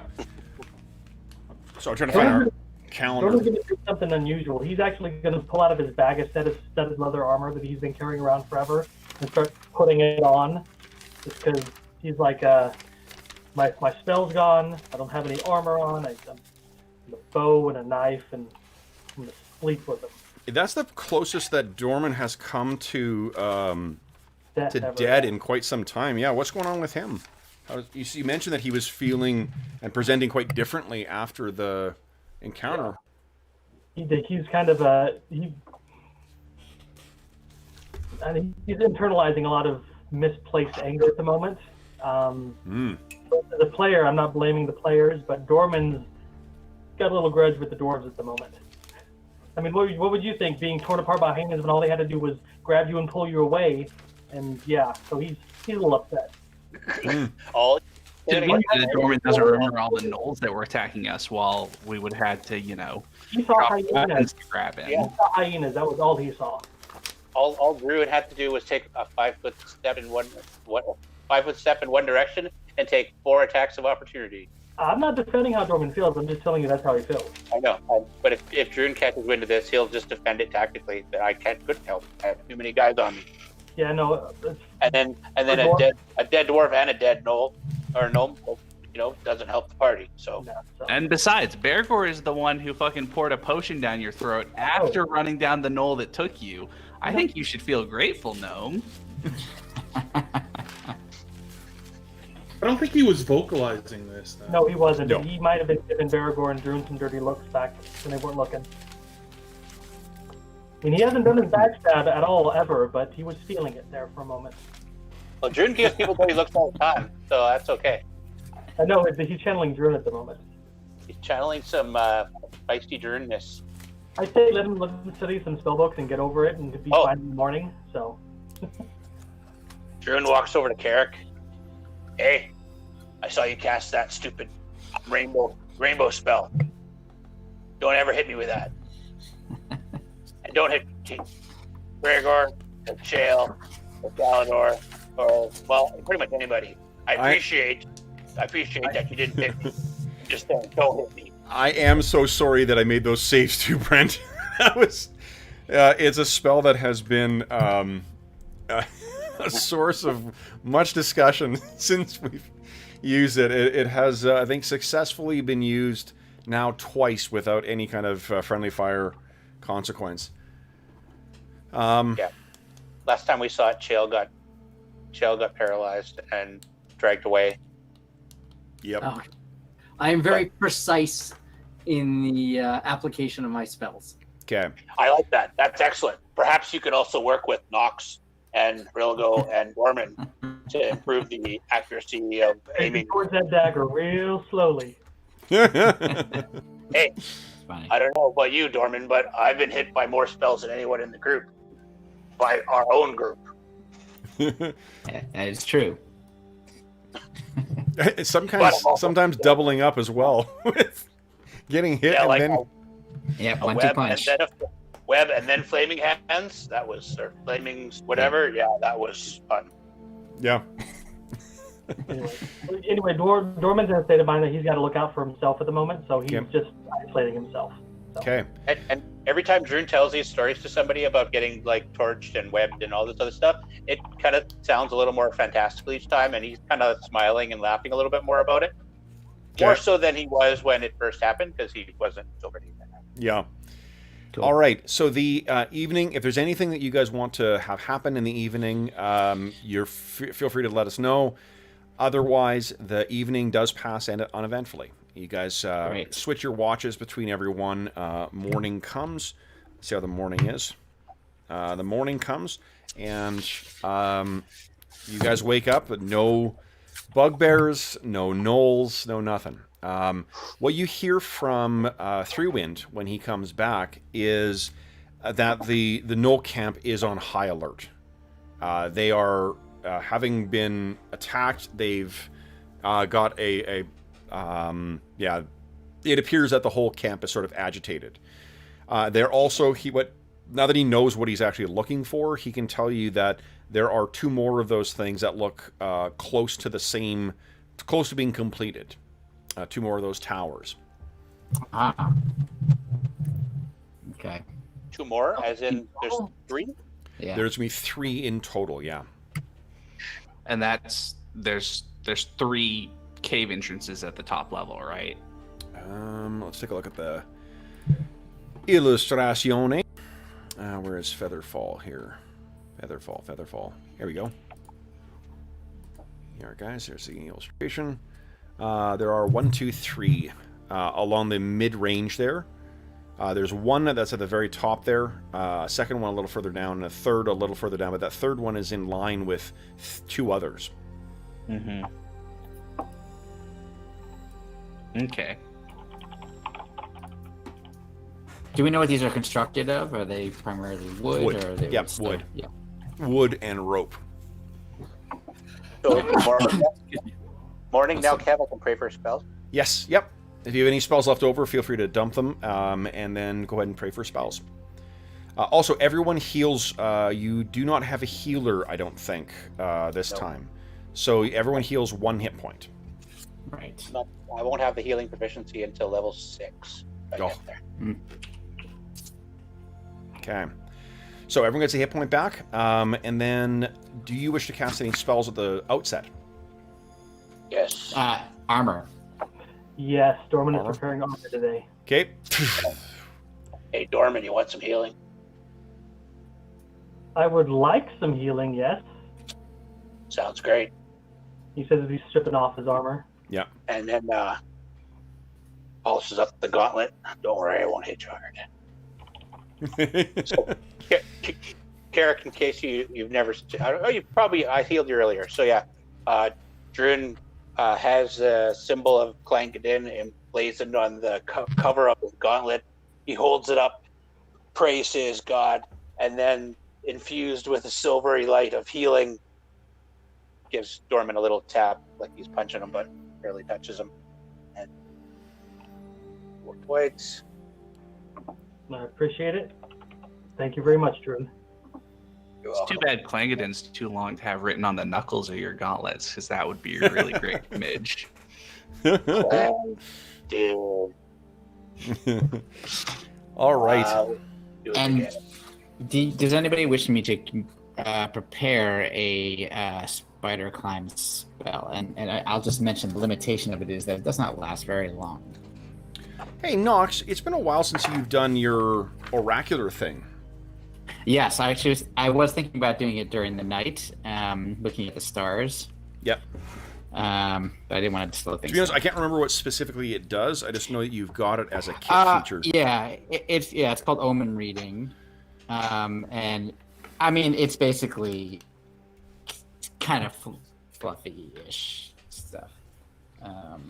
So it's not It's not terribly useful. incredibly useful. I just liked it. Yeah. And I also have astrology. Okay.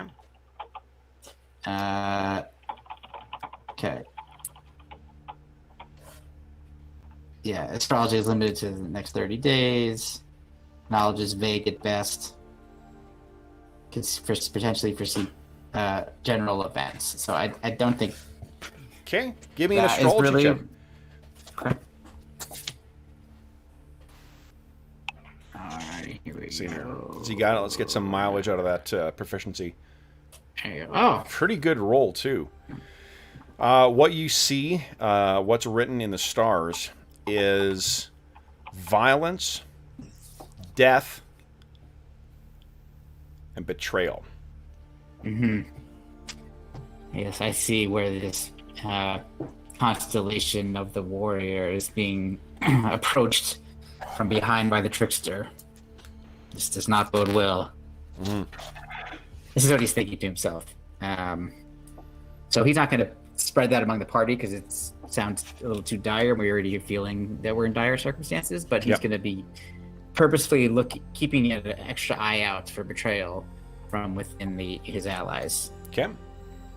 Not against himself, but against everybody. Okay. Any kind of betrayal. Yeah. And he does not sleep well the rest of the night. Yeah. No doubt. Yeah. Okay. So what are you guys... Oh, go ahead. Dorman's feeling a little bit more peppy this morning, so he cooks breakfast. It's horrible. No. I think actually you failed, which means that you probably burned the whole breakfast. That's never happened in the months that you've traveled with Dorman. He actually ruined the meal in the morning. Well, he was killed, almost killed yesterday, so maybe. Yeah. You guys... You can pick, John, which one of the guys sees you. You know, you're sort of doing your normal thing of trying to move the skillets around, but your hands are shaking so badly. And I think he like stares out into space for a minute and forgets, and then Grease catches fire. Yeah. I pretend that it's good. I'm not gonna feed that crap to you. I'm gonna break out the crap. Bergour will say, "My love will sustain me as it sustains all true lovers." And look at his sword. It's a pretty amazing sword. He's pretty into this sword, and he's laying the groundwork for when he's not going to give it back to Carrick. Right. So, Brent, I'm gonna go find this campaign for me to try and recover the sword. one of the cool things with magic items. Brent, one of the cool things with magic weapons in AD&D Second is that your the bonus on them also translates to a reduction in their weapon speed. Oh, cool. Yeah, so magic items help you with your initiative score, which is pretty awesome. So, Bergour, are you going to burn through all your healing spells today? Druin? Druin, sorry, not Bergour. Everybody's still pretty beat up. I've now used everything but one Cure Life. Okay. So, who is going to be the one who goes and, well, I guess like with what you learned from Three Wind, is the plan still to go in and reconnoiter what's going on in the actual second palisade there, the construction palisade? Calador, I cured you as well. Oh, okay. What do we have to gain? What is it? What knowledge is it that we're seeking? Yeah, we already know that they have 3. I think that's what we were originally wanting to know how many they had, but we just found that out. Well, I think we also want to know, because the plan is to try to do something to disrupt their kind of complete deployment, right? To hopefully like knock them over the edge or something. So we need to know something about like how they're actually going to function. As my question is, how close can Three Wind think? How close does he feel that he could get to the camp?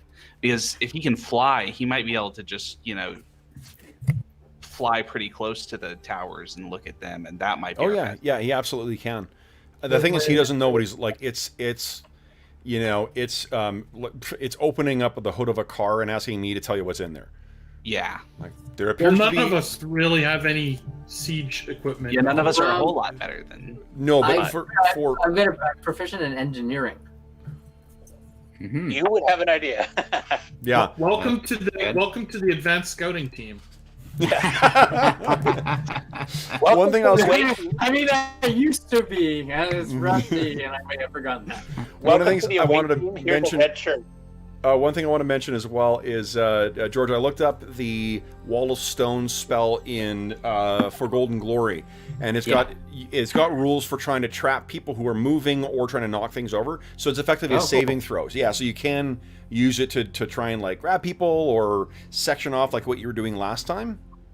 Cool. I will, and I'll pull out my Golden Glory for next time. Yeah. We'll give it's just.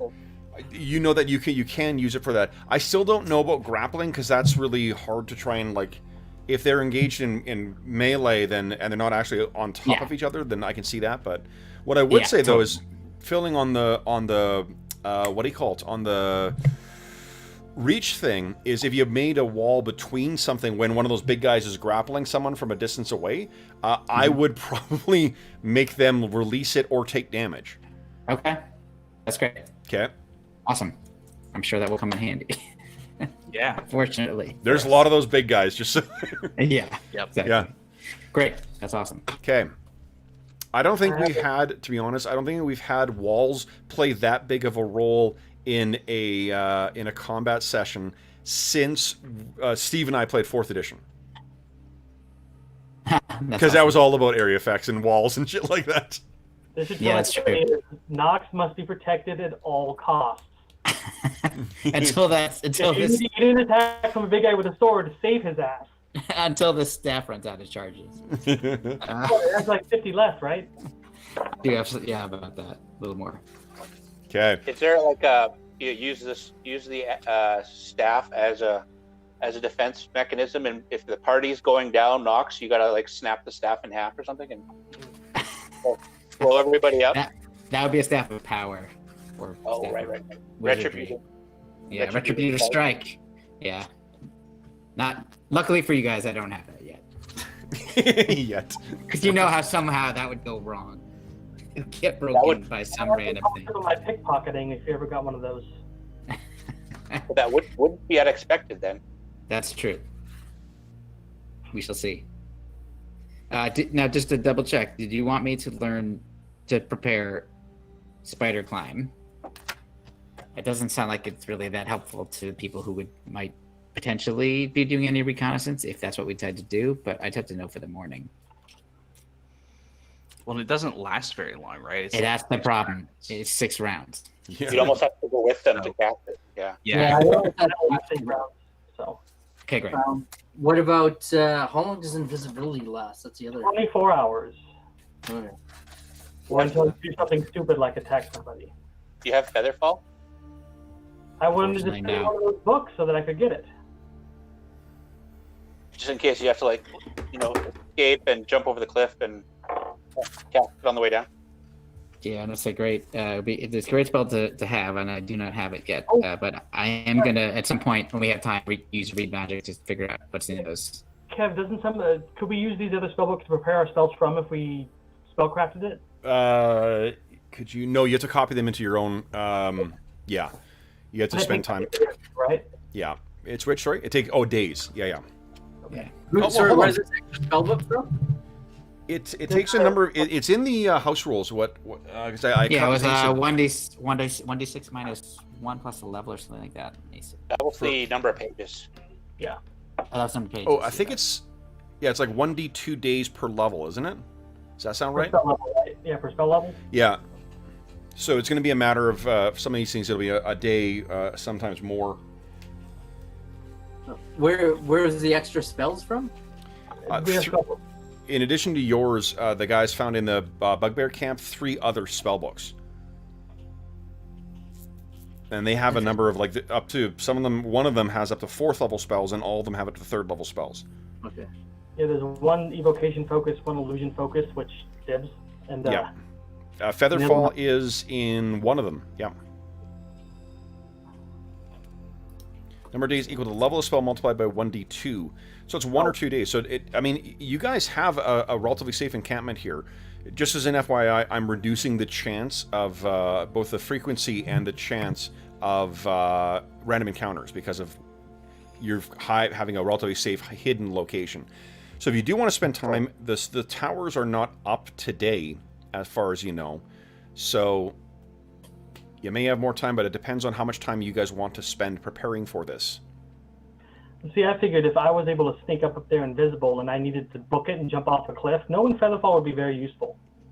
Mm-hmm. So let's think that forward. You Featherfall off a side, then what? Do you get the air coker to bring you back up, I guess? Well, no, if I need to make a fast getaway. I mean, I could probably climb it myself. I got the... No, that's true. You can probably climb up the side. Yeah. Yeah. Actually. Although it's a 200-foot cliff, I don't think you've got enough because of your. I don't think that's a duration long enough. Though your thief abilities would allow you to climb it, probably. I'd probably fall back on spider climb if I can't do it manually, but... Okay. Yeah, I buy that. So what are you guys thinking? I think we need to go do some recon. Yeah, and maybe the spellcasters who aren't going, maybe study a spell and try to learn it. Okay. So what is happening today then? Druin has cast a bunch of spells. This is the 20th of Patchwall. No, 21st of Patchwall. I what are you don't. doing? It depends. Depending on how the rest of the group feels, it might be helpful for at least Dorman and I to remain behind and attempt to learn some of these spells that might prove useful. Okay. If you want to go and recon, but I will accompany you if you prefer. So in terms of water and in terms of you have a source of water here that you can continually fill up, so you're not worrying about that. In terms of rations, you guys have been here for it's been 9 days since you left Harleton. And we got a lot of rations from the Bugbear camp, I think. You did, yeah. Because those are Kind of gross, actually. delicious. That's Yeah. Oh. Well, they didn't Better cook than very well. starving. This is true. This is very true. Okay. Does anyone have hunting as a skill or Yes, proficiency? they do. I Is do. that what you're cooking this morning? Bugbear rash? So if you got hunting, you can actually spend your morning, and you got a range. What you got your short bow. You could spend your mornings and evenings to go hunt and try and supplement the rations. But if you guys are going to be okay with the bugbear ration, that's fine. There is a chance of a random encounter when you go hunting. That's all. Yeah, that's the thing. I mean, I've got some spices I can probably put in the food, but unless I'm accompanied by somebody, I'm not going hunting. Okay. So let's talk about today. What's happening today then? So it sounds like Druin wants to recon. I just think we could use the information. Mhm. I don't think I'm going to go. So let's. Yeah, it's not your now, bacon on the line, but It sounds like some of you guys want to spend 1 or 2 days copying spells. Maybe one thing that we could just deal with now is let's see if you can actually learn that spell from this. Like some of the ones have duplicates among them. Unfortunately, Featherfall's only in one of the spell books. So why don't, if that's the one you both want to copy, why don't you each give me a learn spell check? Let's see if you can learn it from this source. Okay. We'll just cross that bridge now. Does the spell go away when someone learns it like a scroll, or is it? No, they're just copying away. If you cast it out of a spell book, that's when it goes away. Okay. So if you want to copy it as well too, Brent, I'm not sure if Featherfall's the popular one that everybody wants to get. You're good? Well, maybe I'll let you know in between sessions. Do you have a list of like what's in there? Oh yeah. What I'll do is I'll this weekend I'll type up on Discord what's in the spellbook, or each of the spellbooks, because that won't. I might even do it later tonight because I don't have. I was gonna get my drawing done tonight. And that's it. Okay. And then maybe like I could, I'll try and grab something from the spellbook that's not being used. That way, Yeah. and downtime, we're not fighting over the same. Just so you understand how you may remember, we never used it when you and I played, but back we actually in this campaign we used the learn spell roll. But the way I interpret it is not that you can not learn the spell ever; it's that you can't learn it from that source. So, like, if there's a spell in one of the spell books that you want to learn, you have to make a roll that's based on your intelligence score. If you fail, that means you can't learn it from that source. You're gonna have to find someone else to learn it from. Okay. And it's sort of a fruit of the poison tree thing too. Like if you learn it, you're not gonna be able to copy it from someone else in the party who did successfully learn it. It's not gonna make sense to you. Okay, so both Knox, yeah. So you guys can both learn Featherfall from this spellbook if you like. You just can't work on. Should we roll 1d2? Yeah. Yeah, and these these can't be consecutive. So you're gonna need 2 days. We know you guys have 2 days of copying spells, so that puts us onto the 23rd. Today, on the 21st, what were you guys intending on doing? I heard talk of a reconnoitering party. Who's going to be in that? Anybody. It's dangerous. You're saying not going to happen? Is everyone just hanging out at camp for the next 2 days, or? No, Druin just says he's not volunteering anybody. It's, it's a dangerous piece to run in there and roll camp by yourself. Okay. Yeah, I think if it goes sideways, we're not coming back, type thing. I can send somebody out with invisibility on them if they want to go. I could go. Do we think that risk is worth the reward of what we're getting out of this? Like 3-Wind can fly over the camp each day and let you know. And yeah. You know what? Why don't we put invisibility on him and he could go down a bit lower? That's what I do. He doesn't go anywhere near there without it. But he doesn't have engineering. He doesn't have any siegecraft or tactics or knowledge. Guys, I have news for you. I'm going to assume that it's not happening because I don't want to. No one seems to be jumping forward saying yes, this is happening. So I'm going to assume it's not happening. Well, I guess I could if. I'm not interested in could. I'm interested in is. If you're not doing it, it's basically down to Carrick and Calador. Yeah. So Carrick. I don't know if I wouldn't want to go there on my own. Let's put it that way. Well, you guys can sneak down there and practically be invisible, so. Well, not inside their camp. Inside, okay. Kevin, instead of going down there, based on what's described to me, can I sort of figure it out? Figure what out? Like what kind of they're. No, because you're having someone who doesn't know what they're looking at describe it to you. Again, like. Language barrier too. They would not know what's important. They wouldn't know what's not important. They know the overall structure. And the trouble is that the person who's describing this to you as well is coming from effectively like a Stone Age culture. Right. Right. So like this is a culture that does not make use of doors or windows. And we're translating. Yeah. Right. And I you're mean, the translating advantage- as well. And the advantage of taking those 2 days to learn the spells is that other people, we can all heal as well. Yep. Right, which was, yeah, you know what? And I know it's a wooden structure. It might not be that important, like the very specifics of it. Well, if it's like a siege tower that hangs over the edge, we need to know how it's going to be anchored. We need to know, how we can disrupt it, especially if we have to disrupt 3 of them now. Okay. So it seems as if it's only Carrick is the only one, or possibly Calidor. Jeff, we haven't heard from you for a bit. What are you thinking here?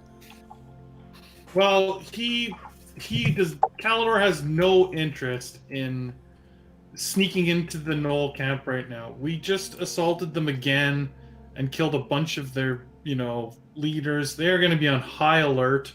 Yeah. I think that it's a very dangerous time to go snooping around their camp. Calidor does not think that's a good idea. Also, once they start moving these, we can always take once they're on the road, we can get a good concept or good idea, take a good look at it too. Probably easier than sneaking into their camp. Okay. What do you mean on the road? Well, they're gonna have to pull these out, right, and start moving them, and they'll move very slowly. So it'll give us the time to. But they're like right on top of the camp is right on top of the cliff. Oh, okay, so they're right there. Okay, sorry, I didn't get that. Yeah, they just got to set them up and dangle them over the top. We don't know how much time we have from. Oh, okay. Sorry, I was picturing the camp like some distance away, and that they'd have to, slowly move these things. No, and Calidor is totally right though. Like, it's super dangerous. That's why Druin's saying, "I'm not telling anybody to go," or like that. It's you guys got to decide if you want to go on your own, because. Okay. Steve, what are you thinking, bud?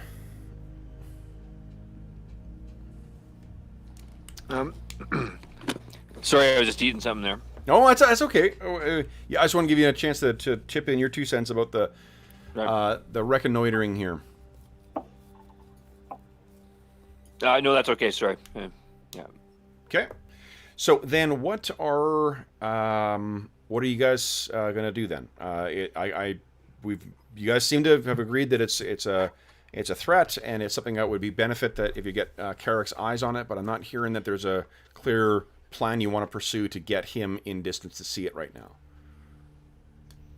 Right. And I think what we want to know is if those things start being, are completed, we'd want to know that, and it may interrupt our learning of these spells if we had to leave. Yeah, so we definitely still want 3-Wind on watch, doing like he's done. Yep. Okay. Yeah. So here's I can prepare invisibility 3 times per day maximum. I could hit 3-Wind, Carrick, and Calidor with invisibility, and they might be able to take the potions up to the camp the roundabout way and get an eyes on it directly there. That's what I can do. Well, we're not doing that the first day, right? So yeah, nobody's going. No, and you're spending if you're you could cast a spell like first thing in the morning, but you need to spend your day if what you're doing is working on your copying the spells. That's your whole day. So the first day passes, guys. The 21st passes. 3-Wind keeps a watch out. He tells you it is not completed, or at least they are not erected. He can't tell. They look like they're pretty much completed. He can't tell one way or the other. Second day, the 22nd of. Can I call after light before the day ends, or like before the? Yes, cast. Assume you can cast any of your spells. You'll have 2 days to cast spells. You can cast spells in the morning of the 21st. And you can cast and we spells. Get a hit point back too. Yes, and you know for the 22nd. And what I'll say too, if you guys want to, Dorman and Knox. Hold on, I don't want to speak for you guys. If you do want to copy another first level spell, you may have time to do that. That's true. Okay, I would like to be copying spells too. I'll just tell you what I'm doing. Sure. We do this for Brent. You're not going to have time in the time that they've got, the 2 days, to copy a. Well, you might be able to copy a second level spell, but it's a chance. It's a crapshoot. You may only get half done in those 2 days because it's your spell level times 1d2. That's how many days it takes you to copy them. You could definitely copy a first level spell because you'll have 2 days. I can't cast second yet, so. Oh, there you go. Give us a 1d2 roll then, Brent. I don't know what spell I'm going for. It doesn't matter. This will help you give an idea of how long it'll take, so you can pick one. Because if it's going to take you, well, to be honest, I mean, with those 2 days, you're not going to have access to that one spell book that's got Featherfall in it. It'll have to come from one of the others. Right. You said a D2? D2, please. Yeah. How do you do that in here? I'm just going to do a D4 and slash divide by six. roll 1d2.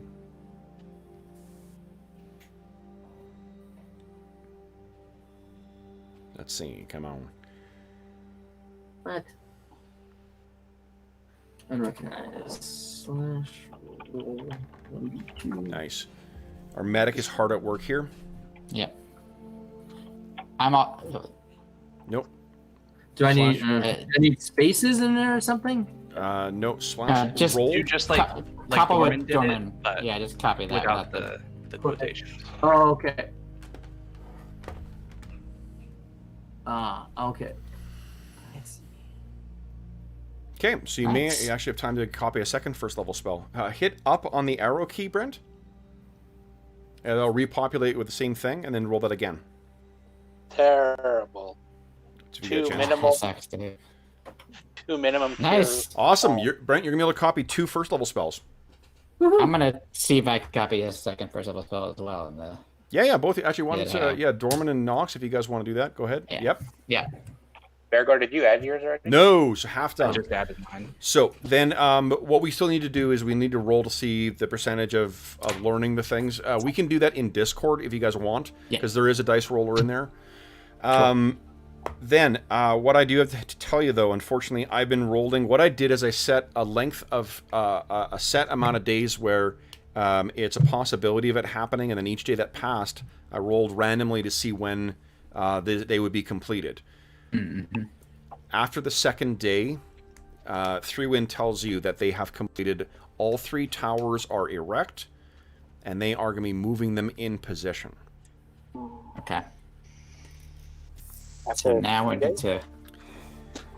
Yeah, so that means Everybody had better show up on Wednesday. Now hold on. How many other? Let's finish up with the healing here first, because the morning of the 21st and the morning of the 22nd, Druin can make use of all of his healing. You guys will have healed 2 more hit points as well too. So everyone add 2 hit points, just to help Druin make his call as to who actually needs. That tops up Carrick. That tops up Knox. That tops up Dorman. It looks like. Well, no, Dorman's at his max now. Calendar, did you put the +7 on from before, or did that get you to 19, or is that?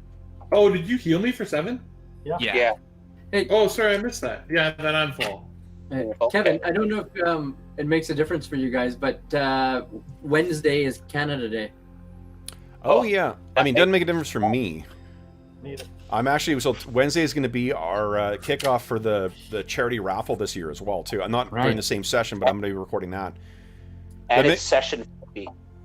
It's session 50 for the campaign too. Well, So that's just perfect for the whole thing to kick off then, if the siege is going down. yeah. Well, I mean, there's 2 ways to think about it. Jeff, do you have plans for Canada Day? Like it's No, nothing in particular. no, because like COVID-19, everything's closed down anyway. So Yeah, they're not going to be any gatherings over 50 people, so. no. The funniest meme I've seen about that is the with fireworks being canceled, it's a bunch of dogs celebrating. So Oh yeah. That's yeah. appropriate. As someone who also doesn't like fireworks, I can appreciate nobody's going to make me go watch 4th of July celebrations. I'm totally with you, Arlen. Totally with you. My wife hates fireworks as well. I don't get it. Yeah, I knew there's a reason I like Laura so much. I don't get it. I I'm like not 6. fireworks and I'm thunder. not. I'm not.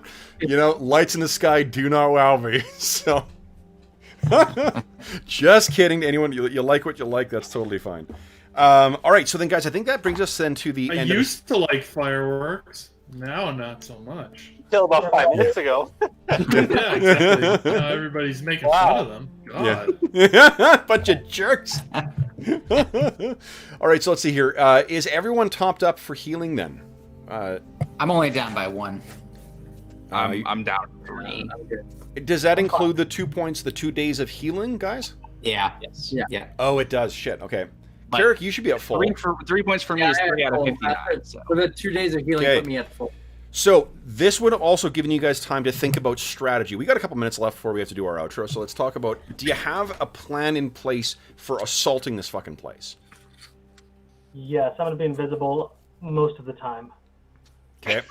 And buffing my party. Storman's plan for everything. Here's the other thing, guys. Remember, it's 2 hours to get to the camp. Yeah. We're going to have to travel there tonight, it seems.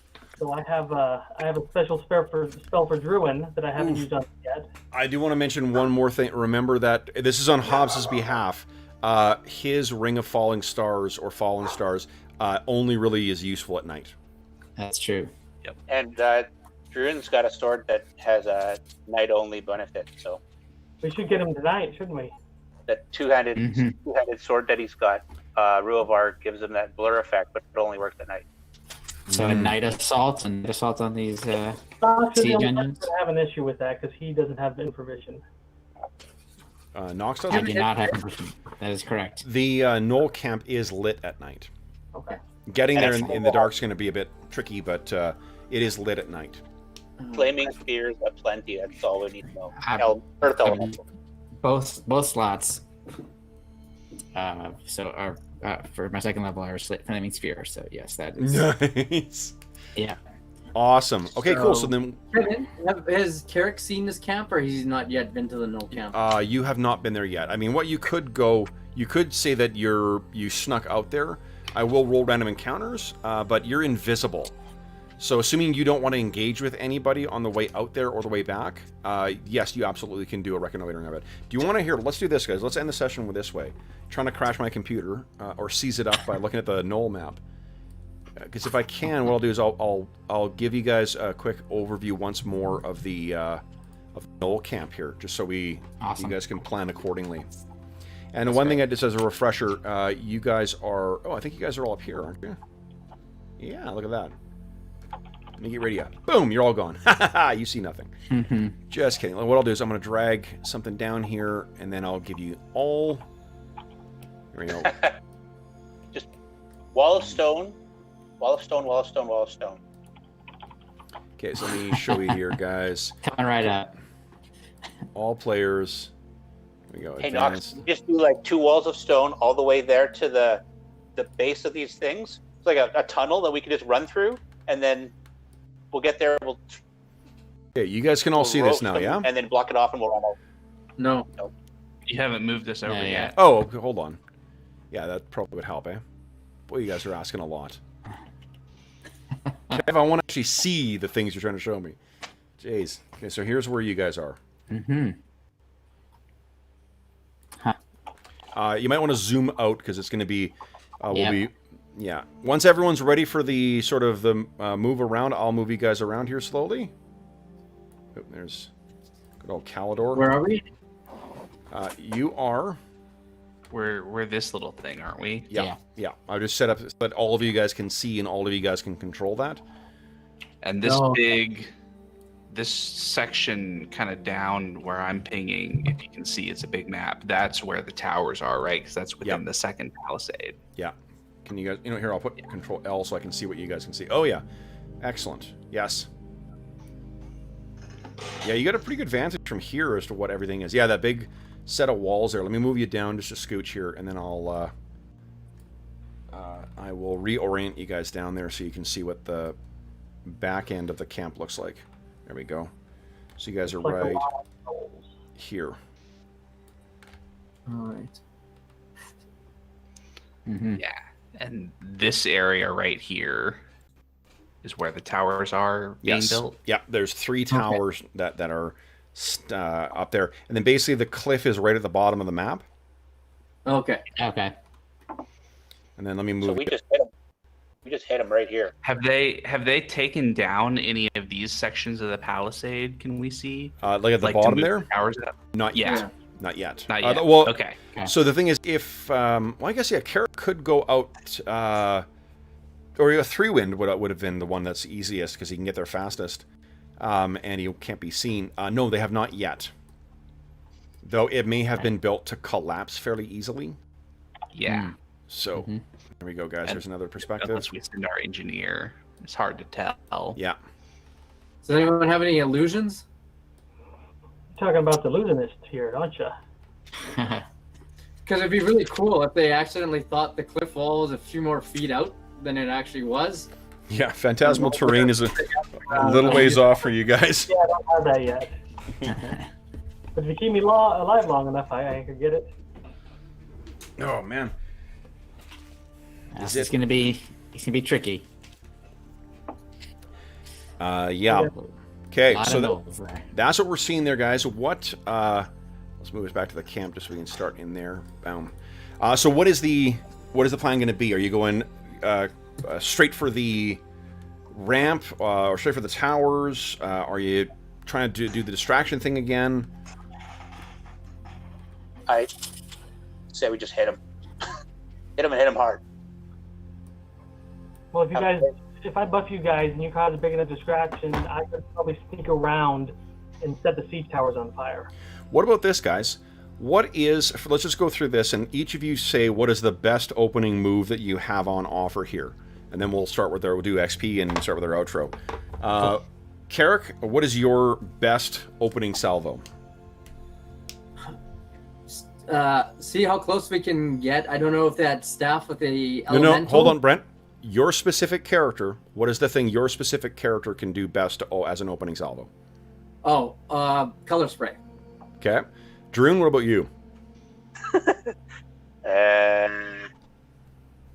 Command? Okay. Bergour? Hit with steel. Yeah, what I always do, stick them with the pointy end. You are also an amazing tank. Yeah, for what it's worth too. I've got Calidor's a pretty amazing tank nowadays. But that's true. Yeah, that's true. Calidor makes Druin a mini tank now. Jeez. Dorman, how about you? What's the best opening salvo you've got? I'm an illusionist. I don't have flashy spells. I'm just going to go invisible. That's what I'll do. Okay. But I'm pre-buffing these two over here with an 4-hour-longer spell before we leave. So. Okay. Really go with you. Can I offer an alternative? I'm not quite sure. Sleep might work. A double sleep by the any knolls by the by their siege engines. Maybe we could disable them. Steve, what's Rilgo's best opening move? Best opening move? I think it's time to bust out the fireball. The flaming sphere? Yeah. Nice. Excellent. I picked my jaw off the floor. George, what is Knox's best opening move? I mean, I think it's just become obvious that it's Wall of Stone. Or Earth Elemental. Yeah, but that takes 10 minutes, so I don't feel like it's like a move. Oh. But could we sneak you up? So, hold on. We've been saying that... Hobbs said that it takes 10 minutes. I've gone through the book. I can't find where he got that from. Because the Stone of Earth Elemental Control, it says you can summon it, and it arrives. So yeah, I just got it from the spell. I looked up this Conjure Elemental spell, and that's where I got the 10 minutes from. Okay, hold on. Let's see here. Which is, I think, 4th level. Conjure Elemental, yeah, duration 1 turn. Casting time 1 turn. Yeah. Let's see here. I don't think the Stone of Elemental Control requires that. Oh, that's awesome. Okay. Yeah. Well then, yeah, that would be my move. Because that's effectively what's mounted at the top of your staff. Is just that it's a staff that happens to have a Stone of Elemental Controls. You know. Yeah. So I would summon the Hulk and have him smash. Okay. What if you sent the Hulk into their gate from that end, and then had Eric Coker just pick you up and fly you back around to us all the time? The Earth Elemental just charging the gate, causing a ruckus, stomp, stomp, stomp, stomp, and then we all attack from this side. Or how far away from you can you summon that elemental? Not that far. Okay. It is. You do have the asset of 3 wind. Are you casting invisibility on 3 wind as well that day? No, if we're going to assault them, we don't need 3 wind getting in the way. Okay, so then, yeah, because 3 wind, Pine Stalker, and Fog Caller do not have an awful lot of hit points, but they are willing to fight. Same thing with Serene. They should be down in the caves. Not but the Aarakocras be down in the caves to defend their people in case somebody gets through. Okay. Yeah, I think Serene stays with us, but the Aarakocra probably go back home, and if we fail, they get to make a last stand type thing, I guess. But Yep. Unleash the storm. Done. Unleash the storm and hope that drives off some gnolls. Yeah. All right. So guys, let's call it a session there. That sounds good. We got some good ideas for what to open up with here. You guys can talk between now and Wednesday. Let's award some XP. For those of you who are fighters in the group, you guys have defeated 33. That's 3 hit dice worth of adversaries. And let me quickly get you your XP here. All right. It genuinely was not my intention to stall until the what do you call it? Till the 50th session to have our assault, but I will not say no to that. Nah, it couldn't be. I don't believe it. Yeah. Hey, I wasn't talking for a lot of that time. It was you guys. True. Okay, I really hope the spell I buffed him with is going to help a lot. which is, sorry? I'm going to cast Strength on Bergour and Druin, before the fight starts. Hope they enjoy the 1d8 points of their strength they get. Oh, wow. Yeah, that'll be... Once it hits 18, it goes up 10% increments for each point it would have. So. Right. Yeah, Strength's an awesome spell in this edition. Guess who gets strength as a 5th level Allegor? Nice. Nice. You get it at level 5 or as a 5th level spell? No, when I get to level 5, I get to cast it as a specialty priest. Cool. Wait, did you just say Dorman is going to cast 2 buff spells on the 2 dwarves? Yes. Oh, you feeling Kalidor's really starting to think that Dorman does not like him. You make you a really big target. What? What's that? I think you should cast it on Kalidor and Bergour. You sure? He's just saying. Okay. How many hit points of Astonishing Fortune do we have left? We have 2. Really? I think we only have the 1 because Dave used one while you were gone. Oh, okay. Reroll a religion check. Oh, yeah, right. Not a religion? No. Yeah, we needed to. Yeah. All right, guys. So everyone is, apart from your XP, and it's not until you train... Next time, we're going to start doing the division of you're cutting your class base. If you're a multi-class character, we're cutting your class base XP in half, but not until you train next. So you still get to reap those rewards for now. Otherwise, everyone's getting... 100 points per spell, we get 50? You can just add it all up, divided by 2, round down. Okay, so we're not cutting the experience you get, it's just you're splitting it between all classes. Exactly, you just have to reduce it. So it's 180. 180 is what you guys got for tonight. And then your XP bonus will apply to that as well. Kev, I've always been dividing. Like, you're talking about that 180 that you just gave us? No, yeah, that is divided by 2. But also, if you're multi-class, your class-based stuff. So if you're getting, like for instance, just to help Brent out with the first time here, you defeated 33 adversaries. You are a 2nd-level fighter. That means you are getting 20 XP per hit dice, which means you'd be getting 660 XP. But I divide that between each class, right? No, not until you get your next level. Everyone else has benefited from that up till now, so you get to enjoy it until you have the opportunity to hit your next level. And remember, you do need to train to get your next level. You don't automatically level up. So you'll get... For the last session, the first session I played, I divvied that in half, so I didn't have to. I have more experience. Oh, sorry. No, sorry, Brent. That's so add that back in, and then you get 660 for the fighter. And but the thing is, that only applies to your fighter XP. Okay, gotcha. And then you cast at least 1 spell today, right? So you also get... Is it 100 per level or 50 per level, guys? 50 per level. So I get the 50 for the wizard, the 660. Yeah, for casting Color Sprite. Yeah. Oh, yeah. Okay. And then during you'll get the stuff that was cast in combat, but like the mid-session stuff, obviously you're not going to get XP for all those healing spells you cast between the days. Yeah. Yeah. Okay. Oh yeah. I mean, that's the way we've been doing it. So excellent. Okay, guys. And Steve, remember you're getting half it. You get 50 XP per, or is it 5 XP per hit dice? You get 165 extra from the adversaries being defeated. Cool, thanks. You're welcome. Anytime. All right, so then, guys, let's start with our outro.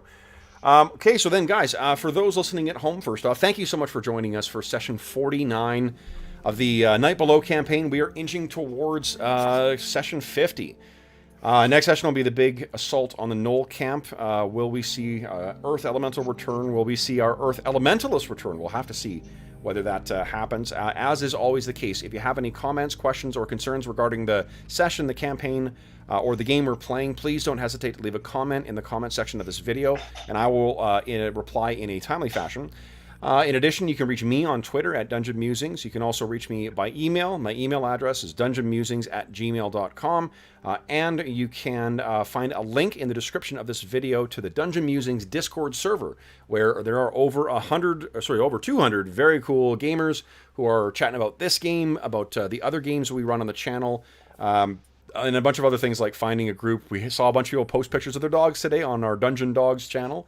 There's advice on streaming games or just playing online, advice on selecting between your various virtual tabletops, so lots of cool stuff on there, and all of us are active on there as well.